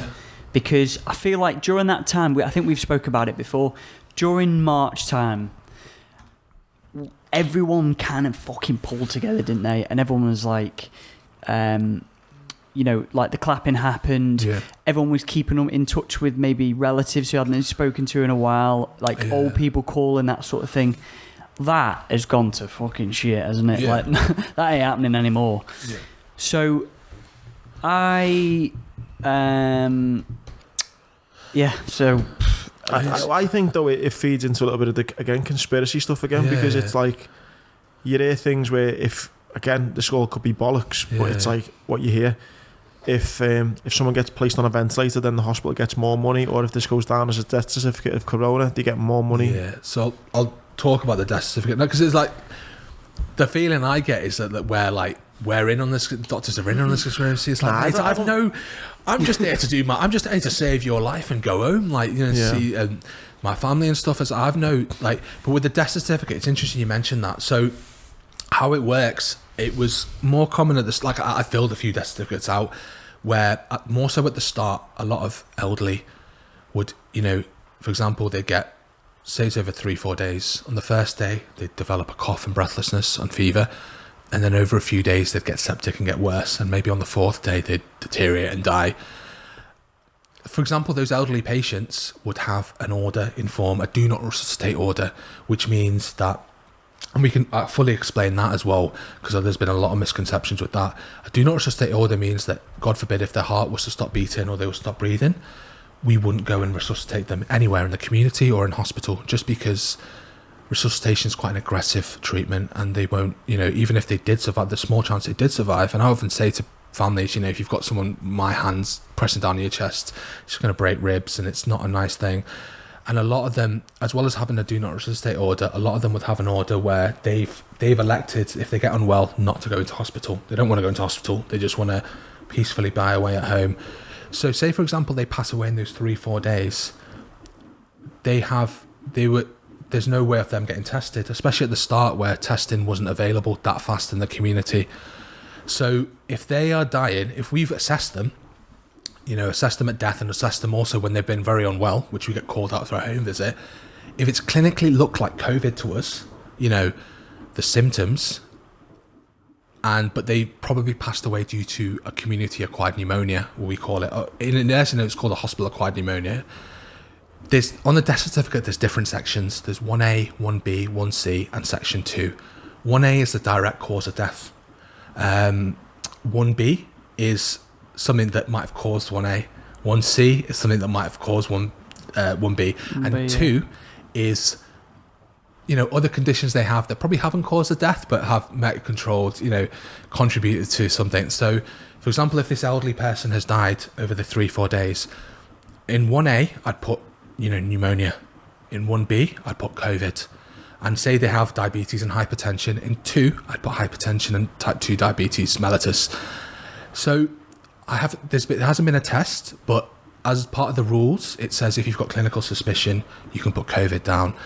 So a lot of the times for those the deaths in the community where we weren't able to test them, and obviously we can't do anything about it. If it's no test, it's no testing. Yeah, of course. We have to put our clinical judgment down. And the public have seen this and be like, oh, you're putting COVID down and there's no test. You kind of guessed it. Yeah. Okay.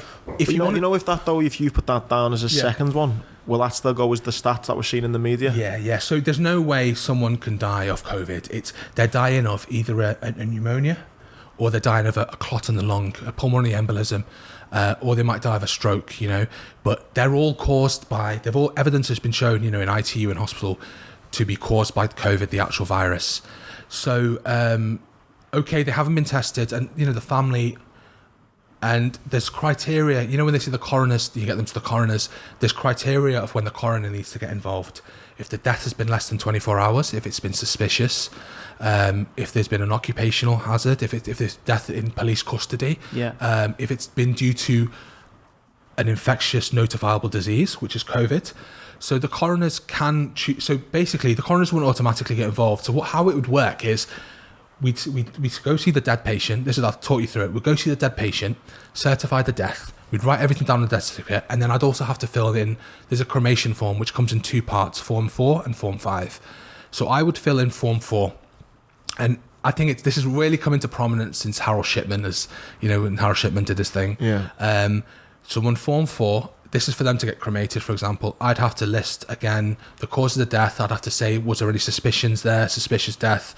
I put no. Was there any metal implant? Stuff like that. And another doctor, an independent doctor, it might be the GP, who doesn't know the patient, would come in and film Form 5. So when I filmed in those forms, if I feel it needs to go to the coroner, if it's I'd discuss it with the coroner. I'd get the coroner on the phone. I'd be like, hi, coroner, I have an 87-year-old gentleman who presented with this. He died of this.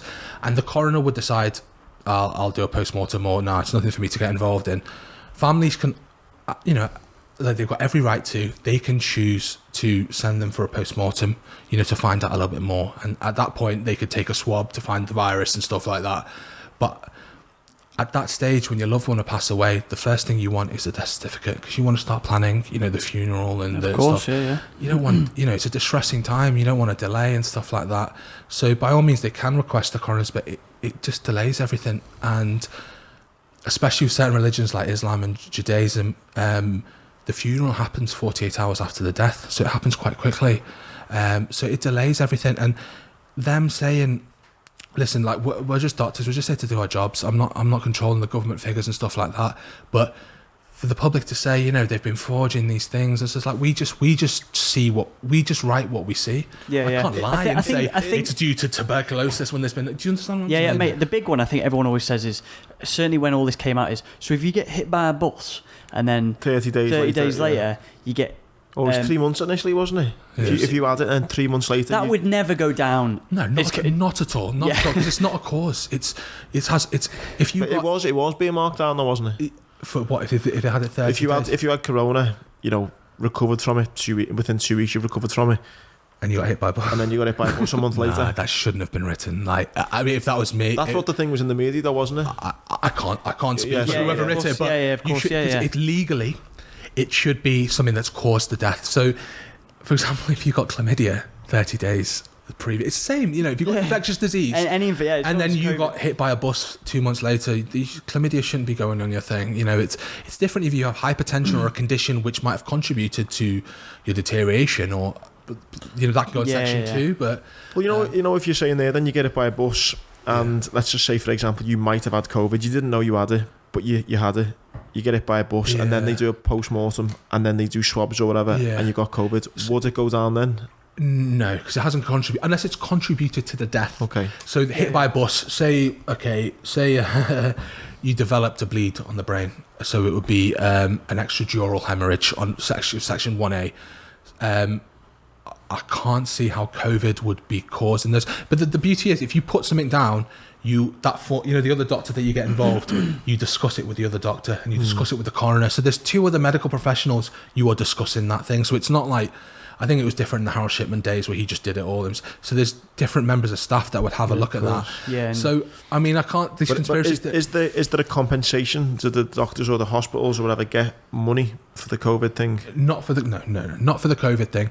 Every cremation form, you know, if we get money for that because it's our sort of signature on it, you know, and you know, God forbid if something happens. But for the COVID, now I've never received. I think that's where it comes into. If you're saying it's, I think that's where the conspiracy. I think it was over in the US. It certainly wasn't in this country. Yeah. I don't believe. And I'd have to fact check that, but I think there was something to do with the US hospitals, obviously private, that could then apply for funding or grants. Because of maybe especially back in March when like intensive care units and ventilators were needed. I think maybe. I don't think I certainly don't. I don't think that people are pissed off with the health. Yeah. No, I don't. Is that a feel? I was saying this to my wife. I was like, I have all this clap for the NHS, like get all their clapping and waving. I don't think this is going to happen this time. No, I'd agree with you there. I think because rightfully so. A lot of people are annoyed, you know, their businesses, their livelihood, their finances, it's all been taken away, you know, due to lockdown restrictions. A lot of people are struggling and it's impacting on their mental health and, you know, their way of life and stuff like that. It's not fair, you know, naturally you got to, so they're going to turn and look, well, you know, it's the government's fault and this, that and the other. And the thing that gets me is, you know, you can think it's a conspiracy, you can think it's the government. I don't know if it is or not. I'm just there to do my job. But when people say COVID is fake, COVID doesn't exist, there's no one. That's just this. Like, you know, to say that to someone, for example, who's lost their mum, their dad, their brother, their sister, their uncle, their auntie, to that disease, it's horrible. Like it's someone saying, you know, someone who's committed suicide, for example, and you know, you get people from the olden days that don't believe in that, and they say to someone who's committed suicide, like it's probably the worst thing you want to hear, you know. And I can talk from experience. You know, it is like it's picking up now. You know, people are. Compared to like July and when it was calmed down, there are a lot of admissions and a lot of people that are presenting with COVID symptoms, and a lot of people going into ITU, and they compare, oh well, flu puts people into ITUs. It doesn't, like it does, but not as prevalent as COVID is doing at the moment. So what was it like then back in, say, if we go back to like early this year, like? It was like 900 a death. Yeah. When did you start to? Did you hear about this at the same time as sort of everyone else got? Like, obviously we heard it from Wuhan, didn't we, and that sort of thing. And then, when did you slowly start it creeping? You thought, shit, this is like. I didn't think, like I was telling, I didn't think it was going to be that much of a problem in January, February, and then March. I was like, oh, okay, there's some cases coming in now, because I just thought it was in Wuhan, and I didn't think it was going to come over here. And then it was sort of. It was getting quite serious, and it especially then. Now there's been a bit more advances in the hospital, but especially then, you get the patient come in because it's a virus. You just have to support them, and if they start to desaturate, you know, their oxygen levels drop. You try them with oxygen. If that doesn't work, you get them straight onto ITU to be ventilated. Now there's a little bit more advances, so they found that a lot of people who go onto intensive care unit would usually go there by sort of day 7 or 8 of their disease, and it's usually because they go into respiratory failure, which means their oxygen levels in the body are dropping. This might be due to a blood clot in the lung, or it might be due to sort of severe pneumonitis, which is a pneumonia sort of, or an infection in the lungs, or a lot of people get strokes as well. So now what they've started doing on admission, they're giving a blood thinner, to stop people having strokes and clots. They're giving them twice a day. And if people their oxygen levels do start to drop, they give them oxygen, plus they give them a high dose of steroids. Yeah, I heard that. Yeah. So my cousin's working on a COVID ward at the moment as a doctor, and I think they've had a shortage, but there was like an antiviral drug they were using, remdesivir, but because it's a shortage, you can only get that through through one of the senior doctors requesting it. So there's been a little bit more advances, but it's still such like and he was saying a lot of people would get unwell later on, so it won't be day 2, 3, 4, it might be 7 or 8 or 9, and they've developed a raging pneumonia.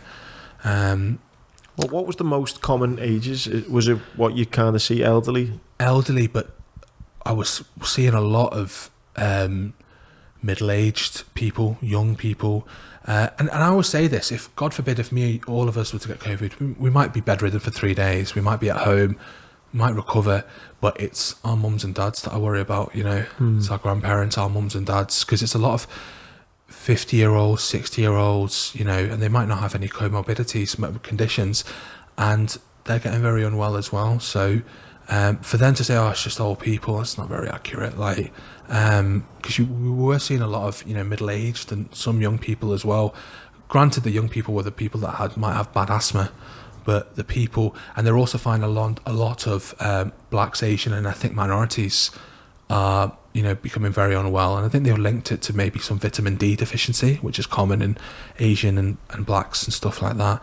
So yeah, there's a lot of people. I've clashed a few times on kind of Twitter, and I think and even social media groups, and where I kind of have listen, it's a fucking shit situation for fucking horrible, everyone, isn't it? Let's get that out of there. It's fucking shit. What my thing is, and I totally agree with you, to say Corona's not a thing is completely fucking. It fucking is. Do you know what I mean? I don't think you'd be saying that. I don't think you'd be saying that if you had a family member. No. Yeah. So do you know what I mean? It is a serious thing. I think one of the big things is the government and the media have fucked it. Yeah, I agree. Totally agree. Do you know what I mean? More than anything. Totally agree. My thing, and this is where it comes across very, very harsh, and again, I do not want to offend anyone by saying this, but I just feel in our country we've got this thing where, and I know I'm not alone when I say this, but no, go on. I think it's in Western culture as well. It's like we want everyone to live forever, in the sense that I know people where you'd rather have, not me, but I know people where they'd rather have the great grandparent in an old people's home with dementia, not knowing who the fuck they are, pissing and shitting themselves, but they know that they're still alive. I personally, it's a very good point. That's each to their own. I personally, if my dad says to me, if I'm the second I can't wipe my own ass, fucking kill, find a way to fucking euthanize me. I don't want to be here. Dignitas, I think, is the place, isn't it? Is it? Yeah. Fucking hell. Hopefully it's not for a good another 50 years. But that's him. He's like, I don't want to be like that. There are other people though that will want their, and we've got this thing, where we want everyone to live forever, which I think's a problem because not everyone does live forever.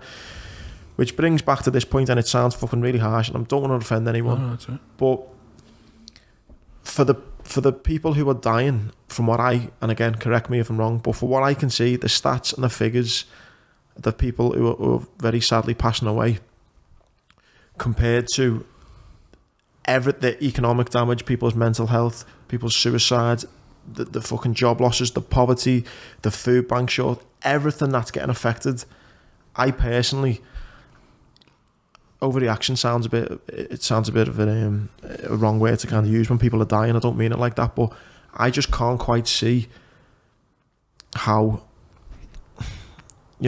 elderly people or people with underlying health issues, when the numbers of people are dying, I seen a thing that said 80 people die a day on average of obesity. Nearly 20 people a day die of suicide.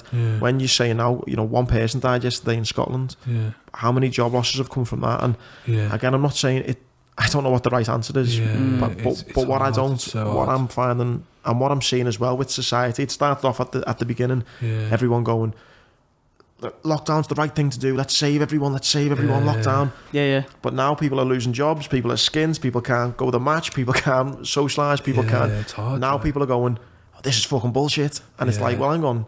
Yeah. What happened to keeping everyone alive fucking 6 months ago? Clapping for the NHS. Now you don't give a fuck. Now you want to go to the pub again. And I'll be honest, it sounds selfish. I've kind of been like a little bit like that from this, like the way I've not changed my stance on it. And I know I've offended people when I've said that. And fuck me, I don't want anyone to die. Fuck me, I'd be heartbroken if my dad passed away of it. Yeah. But at the same time, There has to be a maybe that's the military mindset I've come from, where you've seen death and stuff like that. Yeah, listen, my mum passed away at 12. I'm a bit more. I'm not okay with death, but I'm a bit more accepting of it. And my surgeon told me like a great example, and I think this is why people maybe are a bit offended by things I've said. If someone got blown up in Afghanistan and they needed 10 pints of blood, and the hospital only had 10 pints of blood left, and a soldier would get flown in and there'd be 10 pints of blood waiting for him. If just as he's about to go into the operating theatre, 5 guys get blown up and they all need 2 pints of blood each, even though that guy got blown up first and he needs that 10 pints, they would let him die because they've got 5 soldiers coming in who can actually, all 5 of them will die if they don't have the blood, but now 5 of them will survive because they can all have 2 each. Now, that is a horrendous decision for a doctor in Afghanistan or Iraq or any war zone to make. But they're the decisions that's getting made. Now,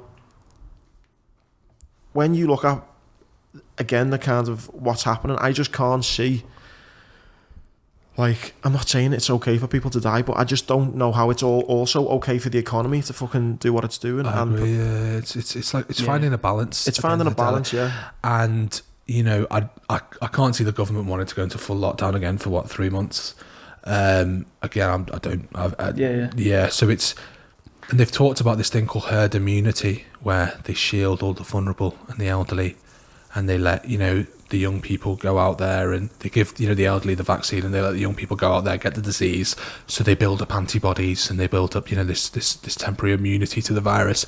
But it's so difficult because, like I said, it's not just the elderly dying, and I'm seeing it firsthand. You might get the middle-aged, the young, God hope that the kids aren't, getting it and stuff. So it's, and you're seeing it from these intensive care admissions as well, that there's a lot of ages, but I do agree a majority has been, that the elderly, but that's the thing. That's what's making it so thingy that it's, that's what's making, and again, it's difficult. It's so difficult. It's so difficult. As a doctor, you want to treat everyone. It's hard. It's such a hard thing, like, to find the balance between the economy. And it's different for everyone's opinion. Like for me, hard. right? I can't even formulate an opinion. I've lost about fucking 80 grand, right, of lost revenue for the different things I've got going on. It's fucking killed me, right? Absolutely crippled me. I felt really. I didn't go to the gym for about 3 months at one point. I fucking, going to football is so meaningless at the moment, but like that was my hobby. I loved the gym, I loved work. All these things stopped. I stopped seeing my friends. Things become really. Listen, I'm not crying poverty, but I had a tough time. So I'm a bit more like, fuck, come on, let's get things going again. I totally get if someone's lost a nan, they're going to be like, fuck this, everyone locked down. I get everyone is going to have different opinions on it. What I think's a bit crazy as well, though, and again, I'm not jumping into the conspiracy. You've obviously, I'd much rather listen to you, of you telling me of the things you've seen. This is like, they talk about 6 degrees of separation, where through 6 people, I'll know someone who knows fucking Mike Tyson or Barack Obama or fucking Trump, anyone. Through 6 degrees of separation now, I don't know anyone who's died or had. I know someone who's had. I don't know anyone who's died of corona. Now, if it's that bad, now it obviously is that bad. But I mean, why it's sometimes hard for me personally or other people, I think, to bring it back home is, I know someone who's killed himself. I know people. My sister's lost a job. I know people who are fucking, on their ass because they're skinned. I know more people who've been affected in a big way. But yet I don't know anyone who's died off it. It's interesting you say that. So like professionally, but then I've also had personally as well. My wife's uncle passed away. He was a doctor working in the hospital at the time. I remember this. He got the virus and he was unwell for like 5 days at home. Got taken to hospital and he just deteriorated and he was in intensive care for like 2 weeks. No, I think it was less than that. And he just did it. So he hit the nail on the head there. A lot of people don't have, they don't understand the severity of it, but it's difficult. Like, it's so difficult. Yeah, what's the right answer? Like, you made a good point before, the 80 grand and, you can't do the things. And these things are impacting on people's mental health. So it's, yes, there's the virus and there's the deadly aspect of the virus, but everything that's going on, with the lockdown and everything, and I'm seeing it as well. People, a lot of cause the GP thing for about mental health, sick notes, anxiety,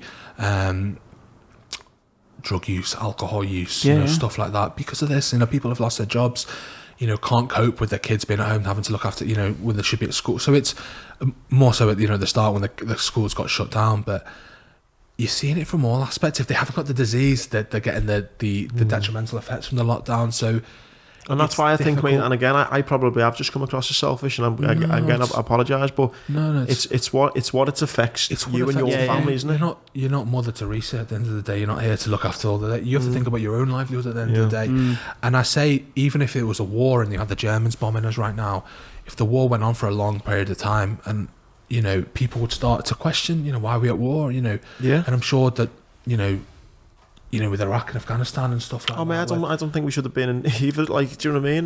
Like, I was, funny enough, my parents' family, my mum and dad's family, are from an area called Peshawar, which is on the border of Afghanistan and Pakistan. So we're about 45 minutes away from the border of my grandparents. So especially, when all the stuff happened in Afghanistan and Al Qaeda were doing all the bombings, we lost, there was a lot of bombings and stuff in and around the area, and I started to think, why are we still in Afghanistan and stuff like that? Why is everything going on? It's fucked up. And it went, and and it's the same with the virus now. It's going on for a lot of time, and people are, rightfully so, questioning things, and people that may not know anyone that's passed away because of the virus, may not work in hospital or be exposed to that. So due to not knowing, otherwise they start questioning things, and that's when they start getting, well, the government might be doing this, government might do that. I don't know what the government, I no say to that. I'm just there to say what I'm doing my job. And so, it's... Mate, I think you hit the nail on the head before, because if... back in March, like, lockdown, no one knew what was going on, did they? And obviously they were worried of hospital that would just get flooded with patients, and like the whole system would collapse. And everyone was, I think, even I was stuck to the news because I was like, Jesus Christ, like, what is going on here? Like, and it was a bit, do you know what I mean? It was a bit scary, wasn't it? Because no one knew what was going on. And then everyone kept on mentioning New Zealand, going, but if we'd have locked down 2 weeks earlier, blah, blah, blah, blah, blah, going on about themselves. Are the same people, probably, who are now going, come on, let's get it all. And I'm exactly on your page, mate. I think that when it's easy for people and people at home who are listening or whatever, who are guaranteed a wage every single month, who... business maybe isn't affected or even absolutely booming because of it. I mean, some people have fucking loved, like some people have benefited hugely. It's easy to go, it's I'm on so many WhatsApp groups of people who have the exact opinion that probably all three of us have of a debate, and that's going back and forth. People on it are going, we need to open everything up now, it's ridiculous. Others going, but the elderly, blah, blah, blah, blah, blah.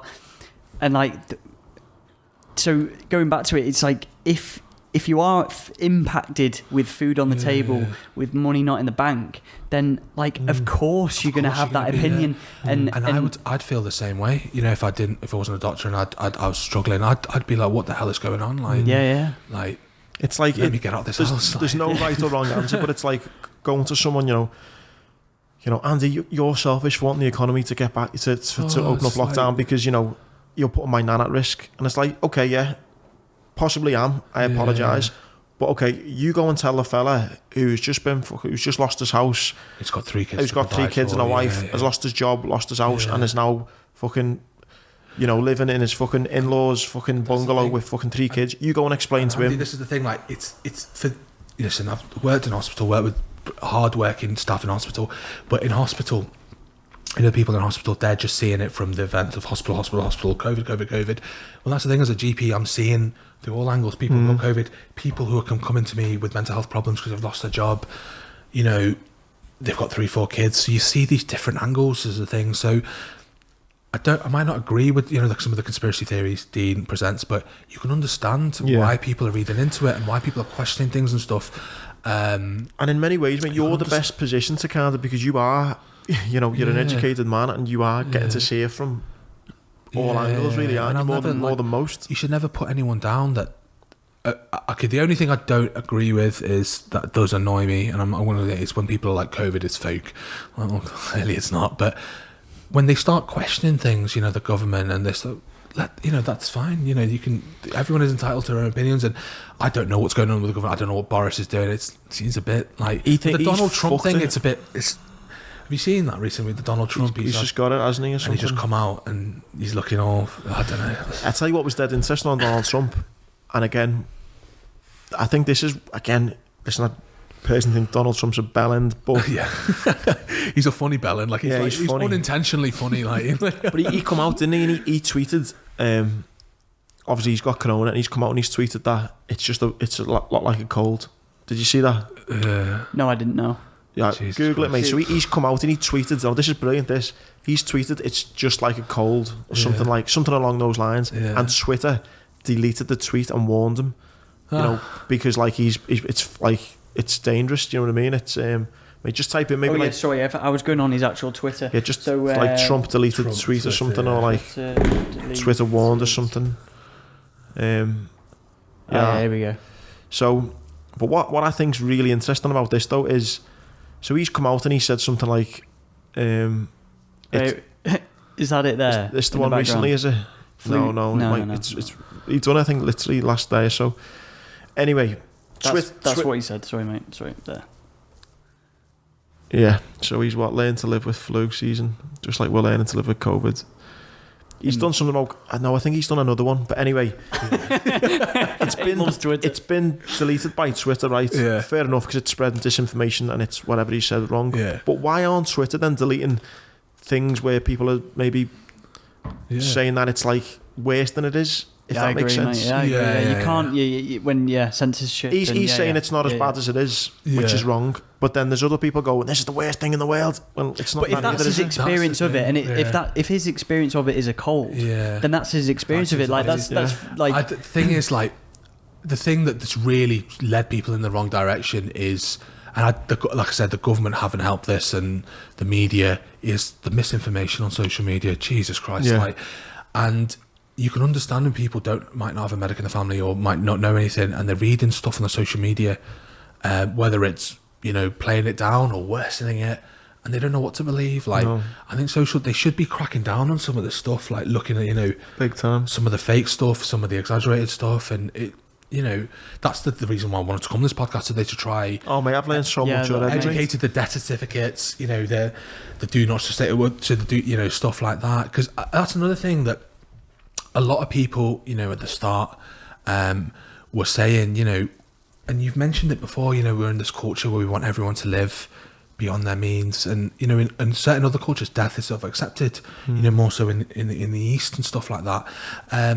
But I had a lot of people dispute, you know, if you put someone under do not resuscitate order, you know, well, you're refusing them treatment and you're doing this, you know, look at these doctors refusing. It doesn't work like that. Like, and I said this to you before, if someone is 86 years old. And, you know, we talked about, people see resuscitation as something that has to happen, but resuscitation is a treatment, you know, it's like a medication.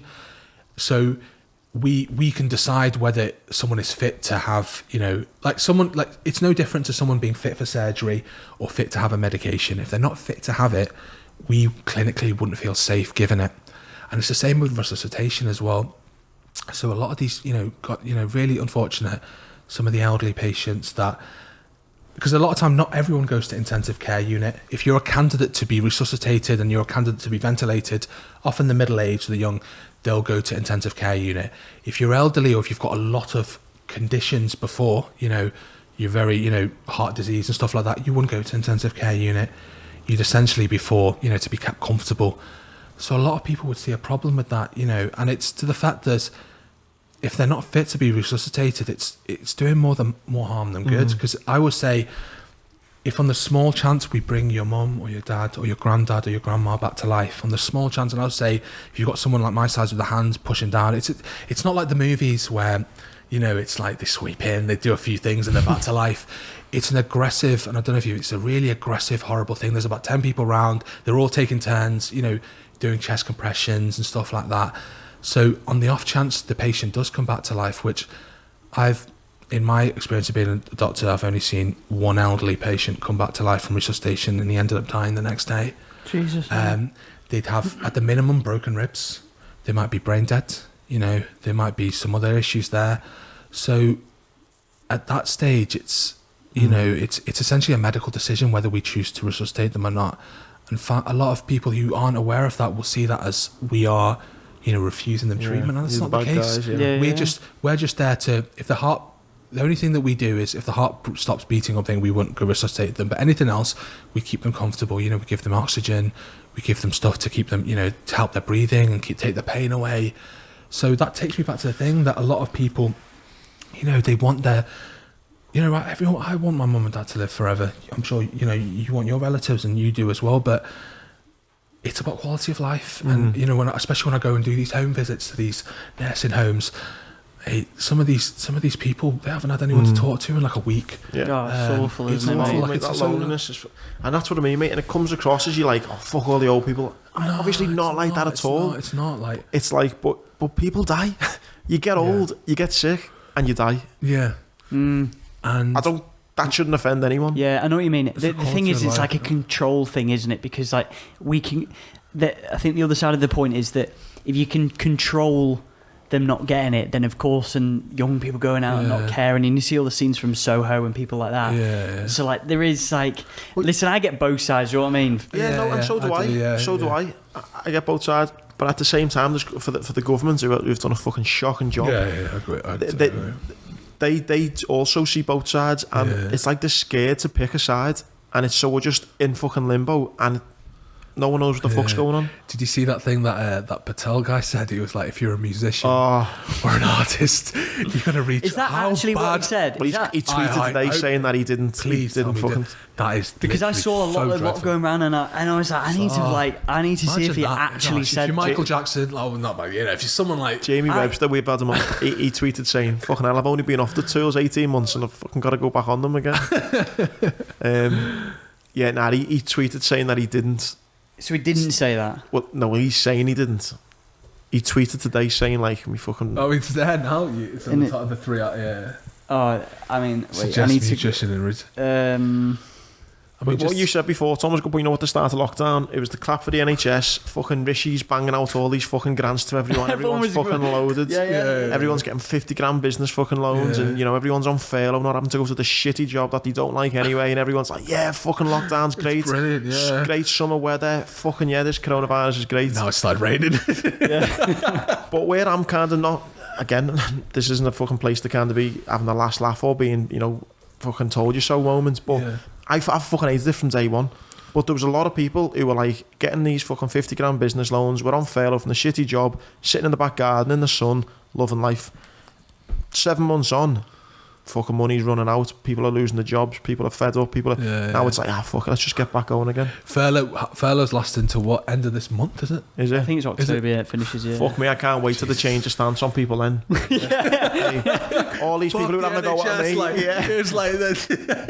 Go pride. I don't, do you reckon, could you see, like, after this, could you see Trump, not Trump, Johnson, I can see Trump winning. I can see Trump winning, actually. He's But he's actually, not that I know anything about fucking the US politics, but he was doing really good for the economy, wasn't he? I've heard that. My wife's uncle lives out there, and he says, they all like it for the economy wise. He's apparently, done the only reason I can I know we're fucking dying about it. I love it though. The only reason I can see Trump winning in November, and there'll be a lot of people listening, going, I can't believe it. But the reason why I can see him winning is as soon as celebrities, and it's happened time and time again, as soon as celebrities and people who are not down to earth and aren't accustomed to fucking normal people start telling normal people who to vote for, that's when I can see people deciding I'm not. That's my only thing. As in what, following them or ignoring them? No, as in we had it with Brexit when people came out and saying, I think we even had it with Hillary Clinton in 2016 of well-known big celebrities, like Taylor Swift and Beyonce, coming out and saying, "You need to vote for Hillary. You need to vote for Hillary." And I just feel that when those sort of people get involved in it, that's when I can see a switch. But that's just my opinion. So. And it's the same with Boris as well. Can you see? Fuck me, if Labour do not win this next election, they're never going to win it. Fucking never going to win it. Was the last Labour? Was that Tony Blair or? Yeah, it was, wasn't it? Gordon Brown, wasn't it? If Labour... He only came in after Tony Blair, Fucking hell, you've got Rishi fucking telling everyone to fucking retrain as a fuck who's a musician to retrain and go Boris and not do wearing a something mask. Boris, people's hands. Boris was fucking in the wood. Did you see Piers Morgan had to go at him? He was in the wood fucking class. Oh my god, he's a fucking idiot, that Boris. He's in a wood shaving class or something. Yeah. Like, not doing anything while the fucking country's on its arse. You've got that, the Dominic Cummings, that Matt Hancock, all the fucking... You know what, mate? I don't get involved in the thingy, but there's something so unlikable about Matt Hancock. Like, imagine he's just so like... What interview was he doing where they were asking him something and he was just smirking and laughing at him? There was something they were asking him about, like jobs or the thing. He was just, I just find him very unlikable. Like, go on YouTube, check Tom or Twitter something, and go on Matt Hancock parted thingy moment. Oh yeah, it's good. And he says, "Have you seen it?" Yeah, and he says, "Thank you." Can I just say this is from fullfact.org, right? And just not that we're like Newsnight and we have to fact check everything, but for the sake of just so. And I'm not defending him, I'm just trying to get like whatever's the truth. Do you know what I mean? Yeah. So it said musicians and other people in the arts sector should retrain and find all the jobs went viral this week. This claim came from an interview Mr. Sunak gave to ITV News on Tuesday the 6th of October, after which the ITV News Politics account tweeted, Rishi Sunak suggests musicians and other arts should retrain and find other jobs, and this claim was reflected in the headline of the story. Was he drunk when he This claim and the other reactions of those working such as TV, blah, blah, blah, blah, blah, blah. ITV has since deleted its original tweet and changed its article to reflect that the Chancellor's comments were about employment generally and not specifically about the music or arts sectors. The headline now reads, Rishi Sunak says people in all walks of life are having to adapt for employment. But the media's fucked him though, haven't they already? So he didn't say it. He didn't say it. And I've just had my own opinion of him, and it's based on a fucking lie. He's still a fucking knob anyway I think they all are. He did like... Sorry, what were we doing then with YouTube? Oh, it was only that partridge moment just that Matt Hancock looking like a bellend. So when you had Dean on, what was he... So he thinks that the government... as I haven't finished, I've got about halfway through. Does he think the government are controlling everything? Like their thing is to control... Yeah, he thinks that... He said coronavirus isn't a thing. He said that it's just part of this big, you know... Yeah. Everything's linked. That's the bit that I don't like. I believe in some like. Mate, I'm with him on vaccine. Like I'm with like. I won't be taking a vaccine that's been rushed through. Like, that's the big thing. You need evidence that it's. Yeah. I mean, and I believe about the fucking the pedos that go on. I believe that as well. That yeah. Do you know what I mean? That go on. But 9/11 being a conspiracy as well. Yeah, I believe there's some dodgy about 9/11 doing that. Like he's evil. Like, and there's one man that I don't like. Trump is obviously an idiot and he's funny, but there's one man more evil than Trump, and that's George Bush. You know, like. Well, I didn't know about. Come on, sorry. Obviously, taking the war to Iraq and Afghanistan. Like, well, on that, I didn't know. Saddam Hussein, I think, tried to kill George Bush's dad. Yeah, that's the whole thing. So the first thing he fucking gets in, I'm going to try and get the fella who tried to kill me dad. And then they were that's fucking the reason, isn't it, really? And then the weapons, like, there was someone one of the doctors I worked with in Southport, and he worked as an army doctor. You can correct me on this. So there's rumours going around that Iraq did have weapons of mass destruction, but they were hiding them in that was the whole reason, wasn't it? Syria or Libya or something like that. You were hiding them somewhere. But you know what? I don't know how him or Bush haven't been done. Him or Blair haven't been done on war crimes. How they haven't been? How they've got away from being done on war crimes? Like, did you see the thing about Barack Obama? This is fucking crazy. This. So he got a Nobel Peace Prize, didn't he? In the 8 years he ran as president, have a guess how often he dropped a bomb. Not in Iraq, Afghanistan, all these countries wherever he dropped bombs. Have a guess how often he dropped a bomb. Barack Obama. Yeah, I reckon in the 8 years. I reckon. Yeah, on average though, what would you say? How many bombs per year? Or per what? Couldn't even tell you. I know they killed Bin Laden on his yeah, they did. on his watch, tenure. Yeah. Well, how many? Go on, in 8 years, what do you reckon? How often? Oh god. Your head's gonna fall off when I say this. 6 every year. I don't know. I'm just guessing. I don't know. I'll 20,000 a year. Oh, okay, 20. Okay, I don't know. Got this wrong. He dropped a bomb every 20 seconds. Did he really? What? If you work out how many bombs that were dropped in an 8-year period under Barack Obama, a bomb was dropped every 20 seconds for 8 years. Fucking hell. Where? All over. Well, you think all over the bomb- shop. All the like Everywhere. drone strikes. You and think that sort about of all thing, bombing strikes that go on and everything like that, and the secret. Every 20 seconds, a bomb was dropped, and he got a Nobel Peace Prize. That's crazy, isn't it? What was Did he? Yeah. What was it like for you in so you when you were in Afghanistan, you went to were you in the Helmand province? Helmand, yeah, I was in Sangin, yeah. So how long were you there for? But just short of 5 months before I was injured. And then you guys were on like with the American complex close to you guys? No, just British where we were. Yeah. To be honest, mate, I always describe Iraq a little bit like Egypt or Turkey. It was like it was a country with so much promise and so much culture, and you could, I worked a lot with the locals and stuff, and it was, it was great. We learned a bit of the language, and it was brilliant. What was it like in Afghanistan? A little bit more deserted. Yeah, you were just in the middle of nowhere. It was just not much there. It was just like going back 1,000 years in time, and it's just like, you were trying to speak to the locals and speak Farsi or Pashto.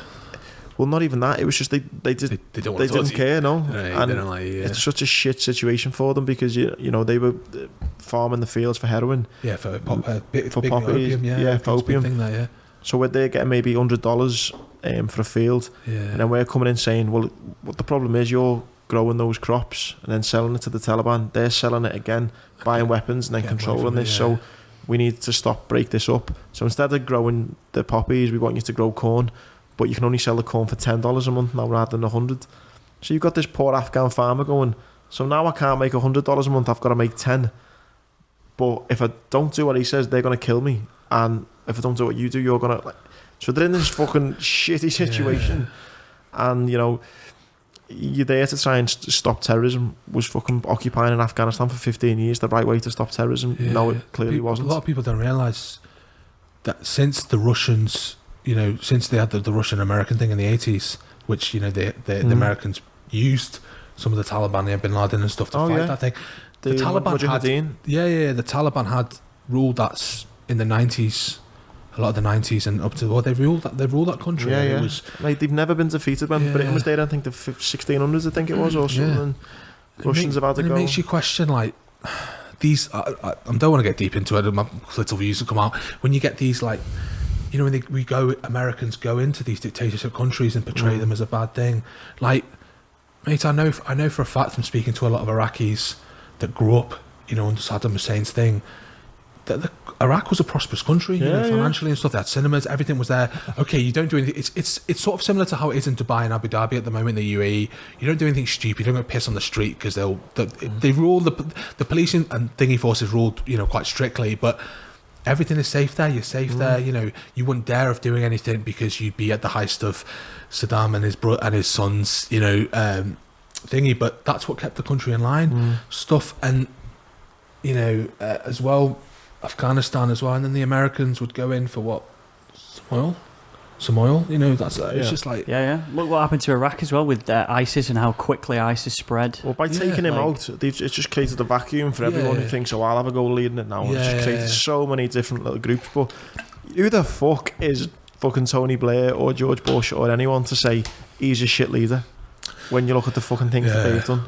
Would you ever? Blair was cunning, man. He literally someone described this to me as Blair is the type of man to smile and tell you to go fuck yourself, and you would happily go and fuck yourself. That he was very like cunning like a cat, like the Cheshire cat or whatever. I can quite believe that. I've got a friend, and I was like 11 or 12 when he first came out to me, 10, and he seemed like quite a nice guy. And I was like, there's something not right about him. I've got a friend who's very successful in business, and he was at a dinner party with Tony Blair, and he said he is the most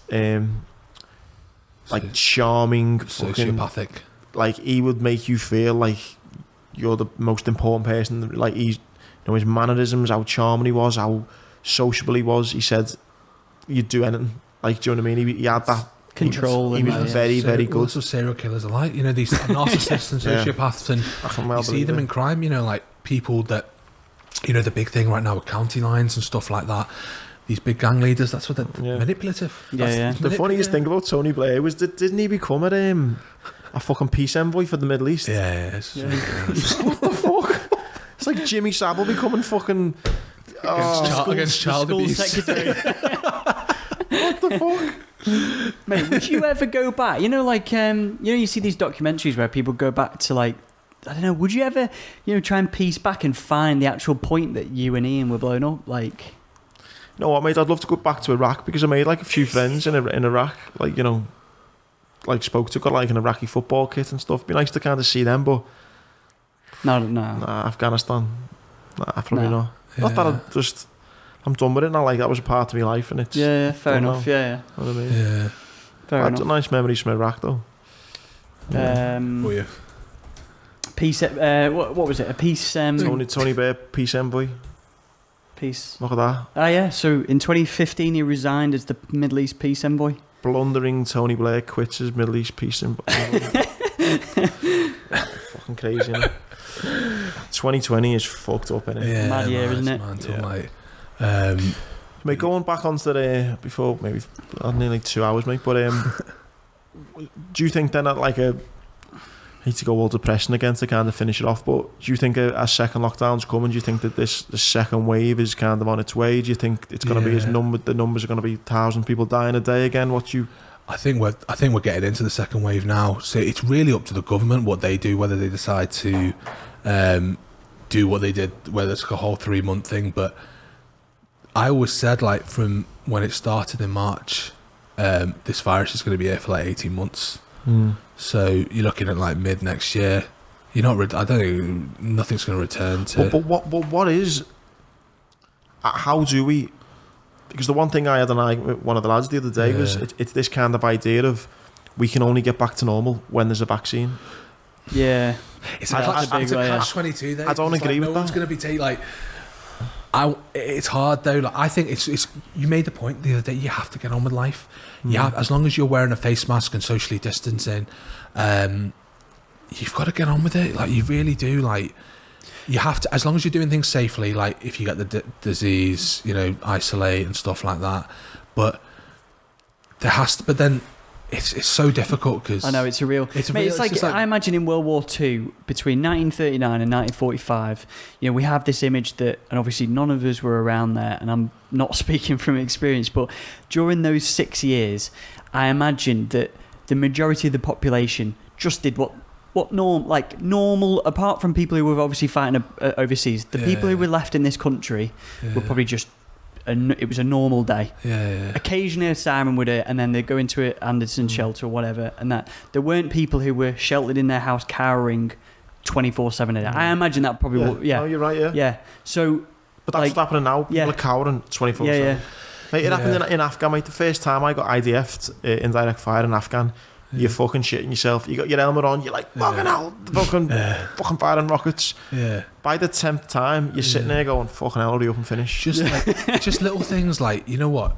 We can get back to normal. Just little things like wear a mask, man. Like, and all again, we haven't touched upon this, and hopefully, the stuff about masks not being, masks making you unwell. Like, the funniest is, when you go to the Liverpool Echo on Facebook and read some of the comments there, I need to stop doing it. Deleted that app. I need to stop doing that. Like, you put a really good Instagram video together, mate, where you put a oxygen probe. Yeah, oxygen probe. That was it, mate. So I've read a lot of people, like, some of the comments, like, why should a pregnant lady wear a mask? It's going to deprive the baby of oxygen, and people who have lung disease, it's going to give them complications. So I was like, okay. So I wore a mask, just some basic ones. Same one you given. So the presents gave you some presents. So put an oxygen probe on, and it didn't affect the thingy. Like, and I've seen studies where people can start doing star jumps, push-ups. It's not going to affect their oxygen levels. It's not working like that. That's not how your body works. And them being so unsafe. Theatre nurses, surgeons, I've done it all day where I've had to assist in theatre. We wear masks all day, in a 3 to 4 hour operation. And obviously you go take it off. I'm not saying you go wear it, it's reusable. We don't go home unwell, every day. They're perfectly safe to wear. And it's basically, if they were so unsafe, why are people wearing them in an operating theatre or in hospital and stuff like that? Okay, I'm not saying keep using the same disposable one, because that's just disgusting. Yeah, it is like a Petri dish, that, isn't it? Yeah, it's just vile. But it can, use it for a few hours and then dispose of it. If you've got a reusable one where you wash it regularly, every day if you can, if you're using it every day. But with the masks and stuff, there's different types of masks. They've got the theatre one, the theatre mask, which I gave you, which you use in hospital.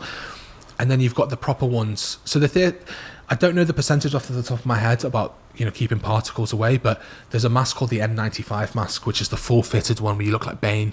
My cousin has to have it now. He's working on a COVID ward, and you've got to be properly fitted. And that's a 95 to 99%, protection from, viral particles. It's not only people with COVID. If you're seeing someone with tuberculosis or an infectious lung disease, you need to be wearing them around then. But stuff like, they're not unsafe. It's like condoms. Like, you can't say they have, condoms aren't 100% effective, but they provide some protection. You can't be like, oh, I'd rather not wear a mask. Well, you've got a 0% protection. Masks provide you some percentage. It's not 100%, but again, no medical treatment or intervention has 100% effectiveness. There's always something there. But you've hit the nail on the head. You've explained it so well. The problem is, mate, what I've got, and it's not anything that you said. The problem is with the government and the media, and it's this, like, that's the thing that's annoying me. You go out on a night out. I'm standing there outside, so I don't have to wear a mask, and it's like you've then got to wear one then, but you can take it off then, and you've got to wear it then, but you can take it off then, and it's so like fucking either keep it on or take it off. It's just have one rule. Like, I went to cinema the other day, and it was like I was alright standing there with one. And then I had to put it on to walk through the foyer, and then I could take it back off again when I got to the escalator. It's mad. Like, even in the gym today, like I was speaking to, it's like, you don't need one when you work out, but when you're walking around, I was like what? Like, the best thing I ever seen on the rules, right? Yeah. And it was when it just started, and it was like, gyms are gonna be back opening, but you're not allowed to do the backstroke. Oh, remember you put that on Twitter? And I put it on, and people thought I was taking the piss. It was on fucking Sky News saying that you can go swimming again. What is this? Because when you're doing this, because you got to be breathing up, yeah. What? But when you speak to a doctor and you explain, look, the masks, it doesn't stop you breathing, it doesn't affect pregnant women. It doesn't do anything. Just say that, and The only thing that I say is, don't wear it is if you suffer with anxiety, or you've had a traumatic experience where something's covered your face and it's something like that. 100%. Don't wear it. That's going to trigger your symptoms. Don't wear it. But scientifically, there's no effect on asthma or COPD or anything else. It's not going to. Okay, it's a little bit uncomfortable, but if it was so unsafe, do you think surgeons would be cutting the body open, cutting the abdominal open, and doing it with without a mask? So it's there for sterile purposes and stopping you getting an infection. So I think it's part of it. And this is the thing, it's the problem. I'm not going to say anything, but you're not getting the same issue in France, Holland, Germany, all these other countries, because where they're wearing masks. I think it's a big thing in America and Britain, rightfully so, where no one wants to be told what to do. No one wants to be told.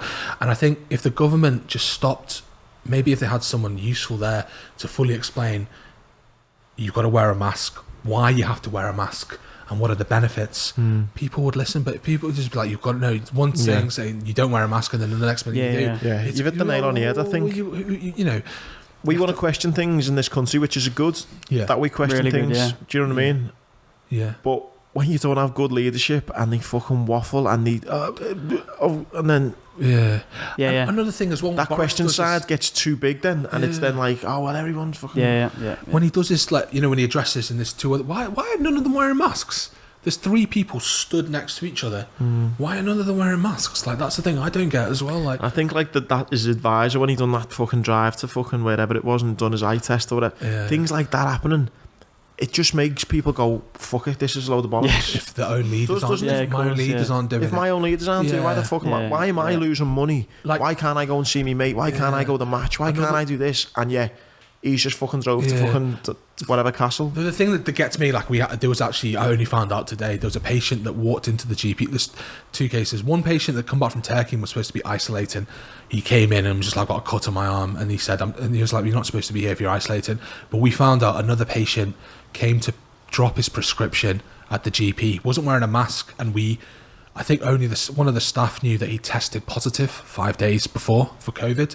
So this guy was walking around with the COVID virus, breathing in and out. So this is the thing, like, at least just stay at home and follow instructions if you've been tested COVID. You know, if you want to wear a mask, that's obviously up to you. You know, the police will obviously intervene. But at least if you test positive, stay at home and isolate. So this is the thing, you're doing your job not to spread the virus.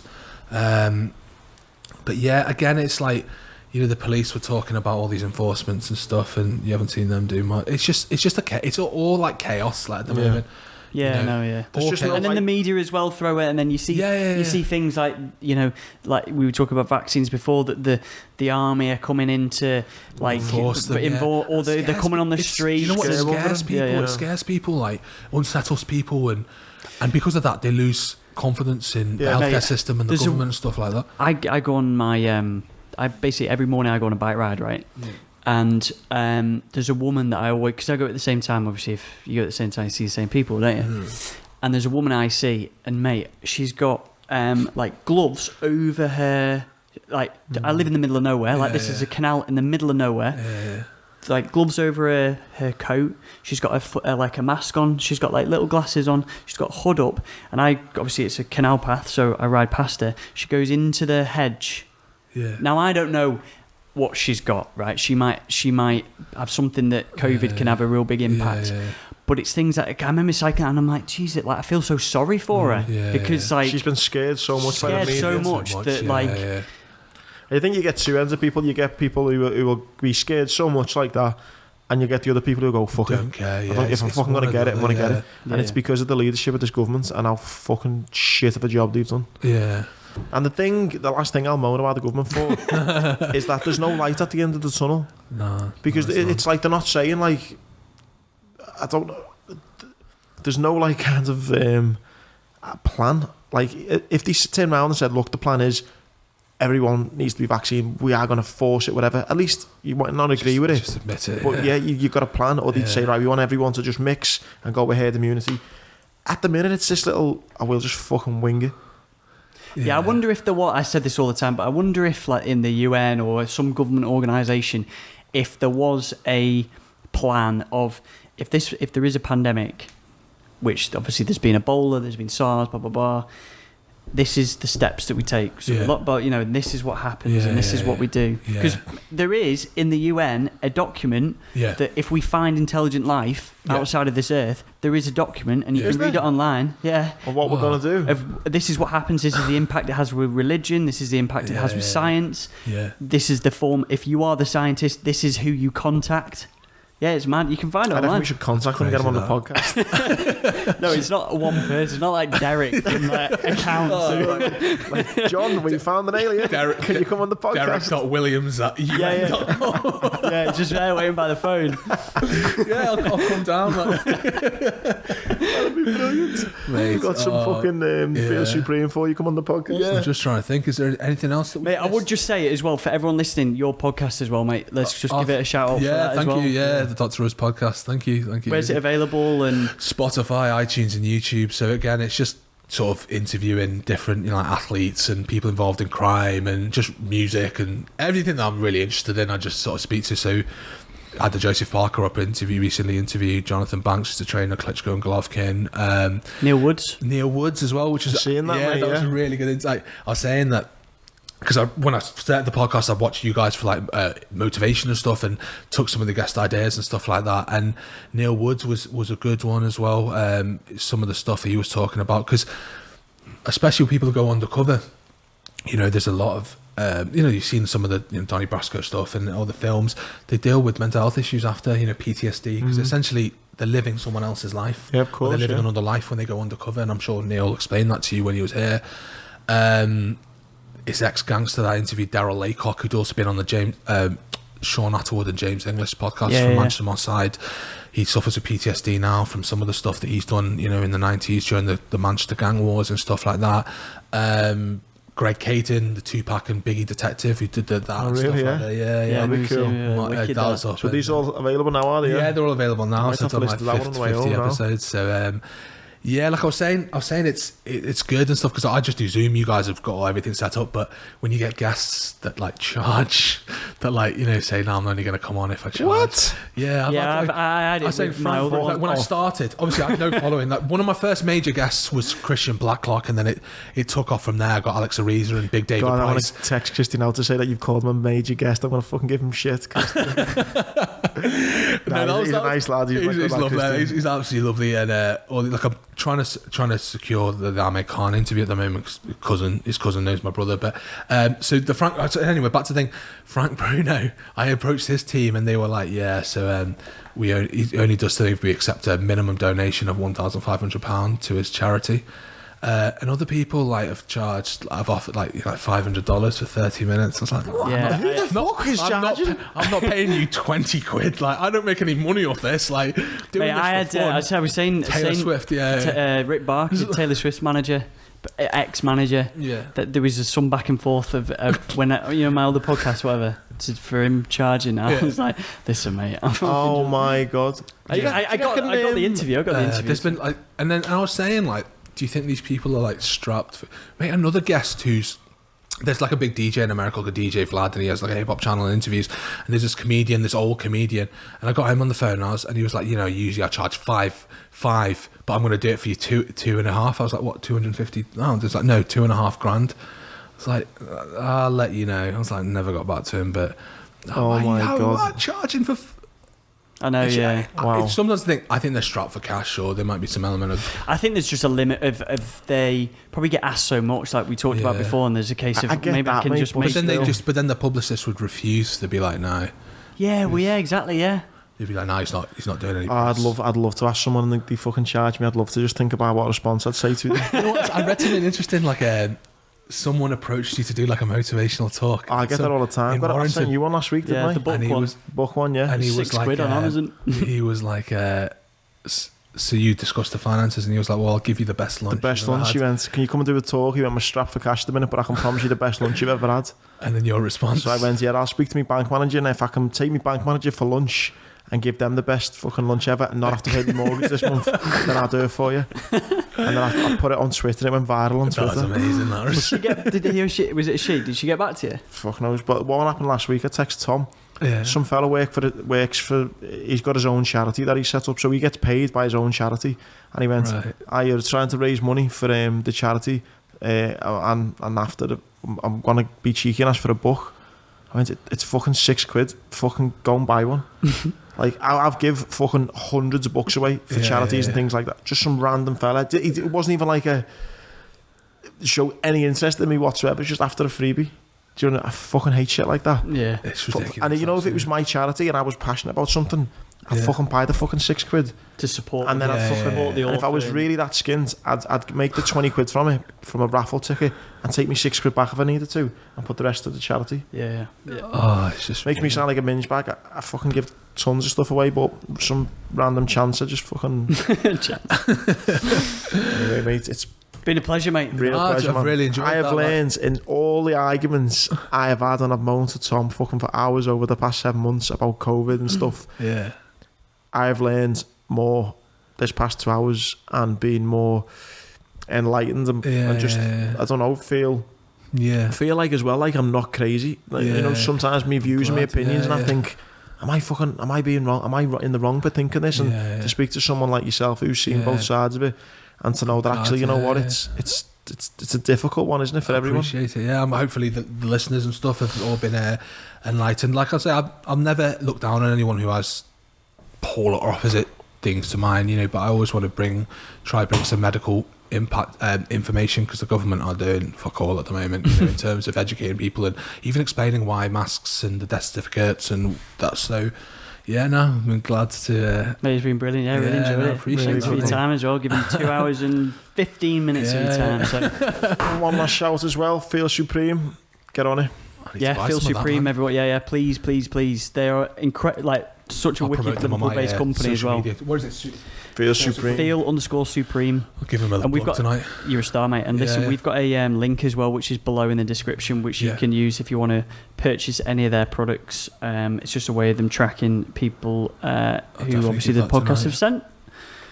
Good stuff. Thank you so much. Cheers, mate. Cheers, mate. Oh, mate, that was a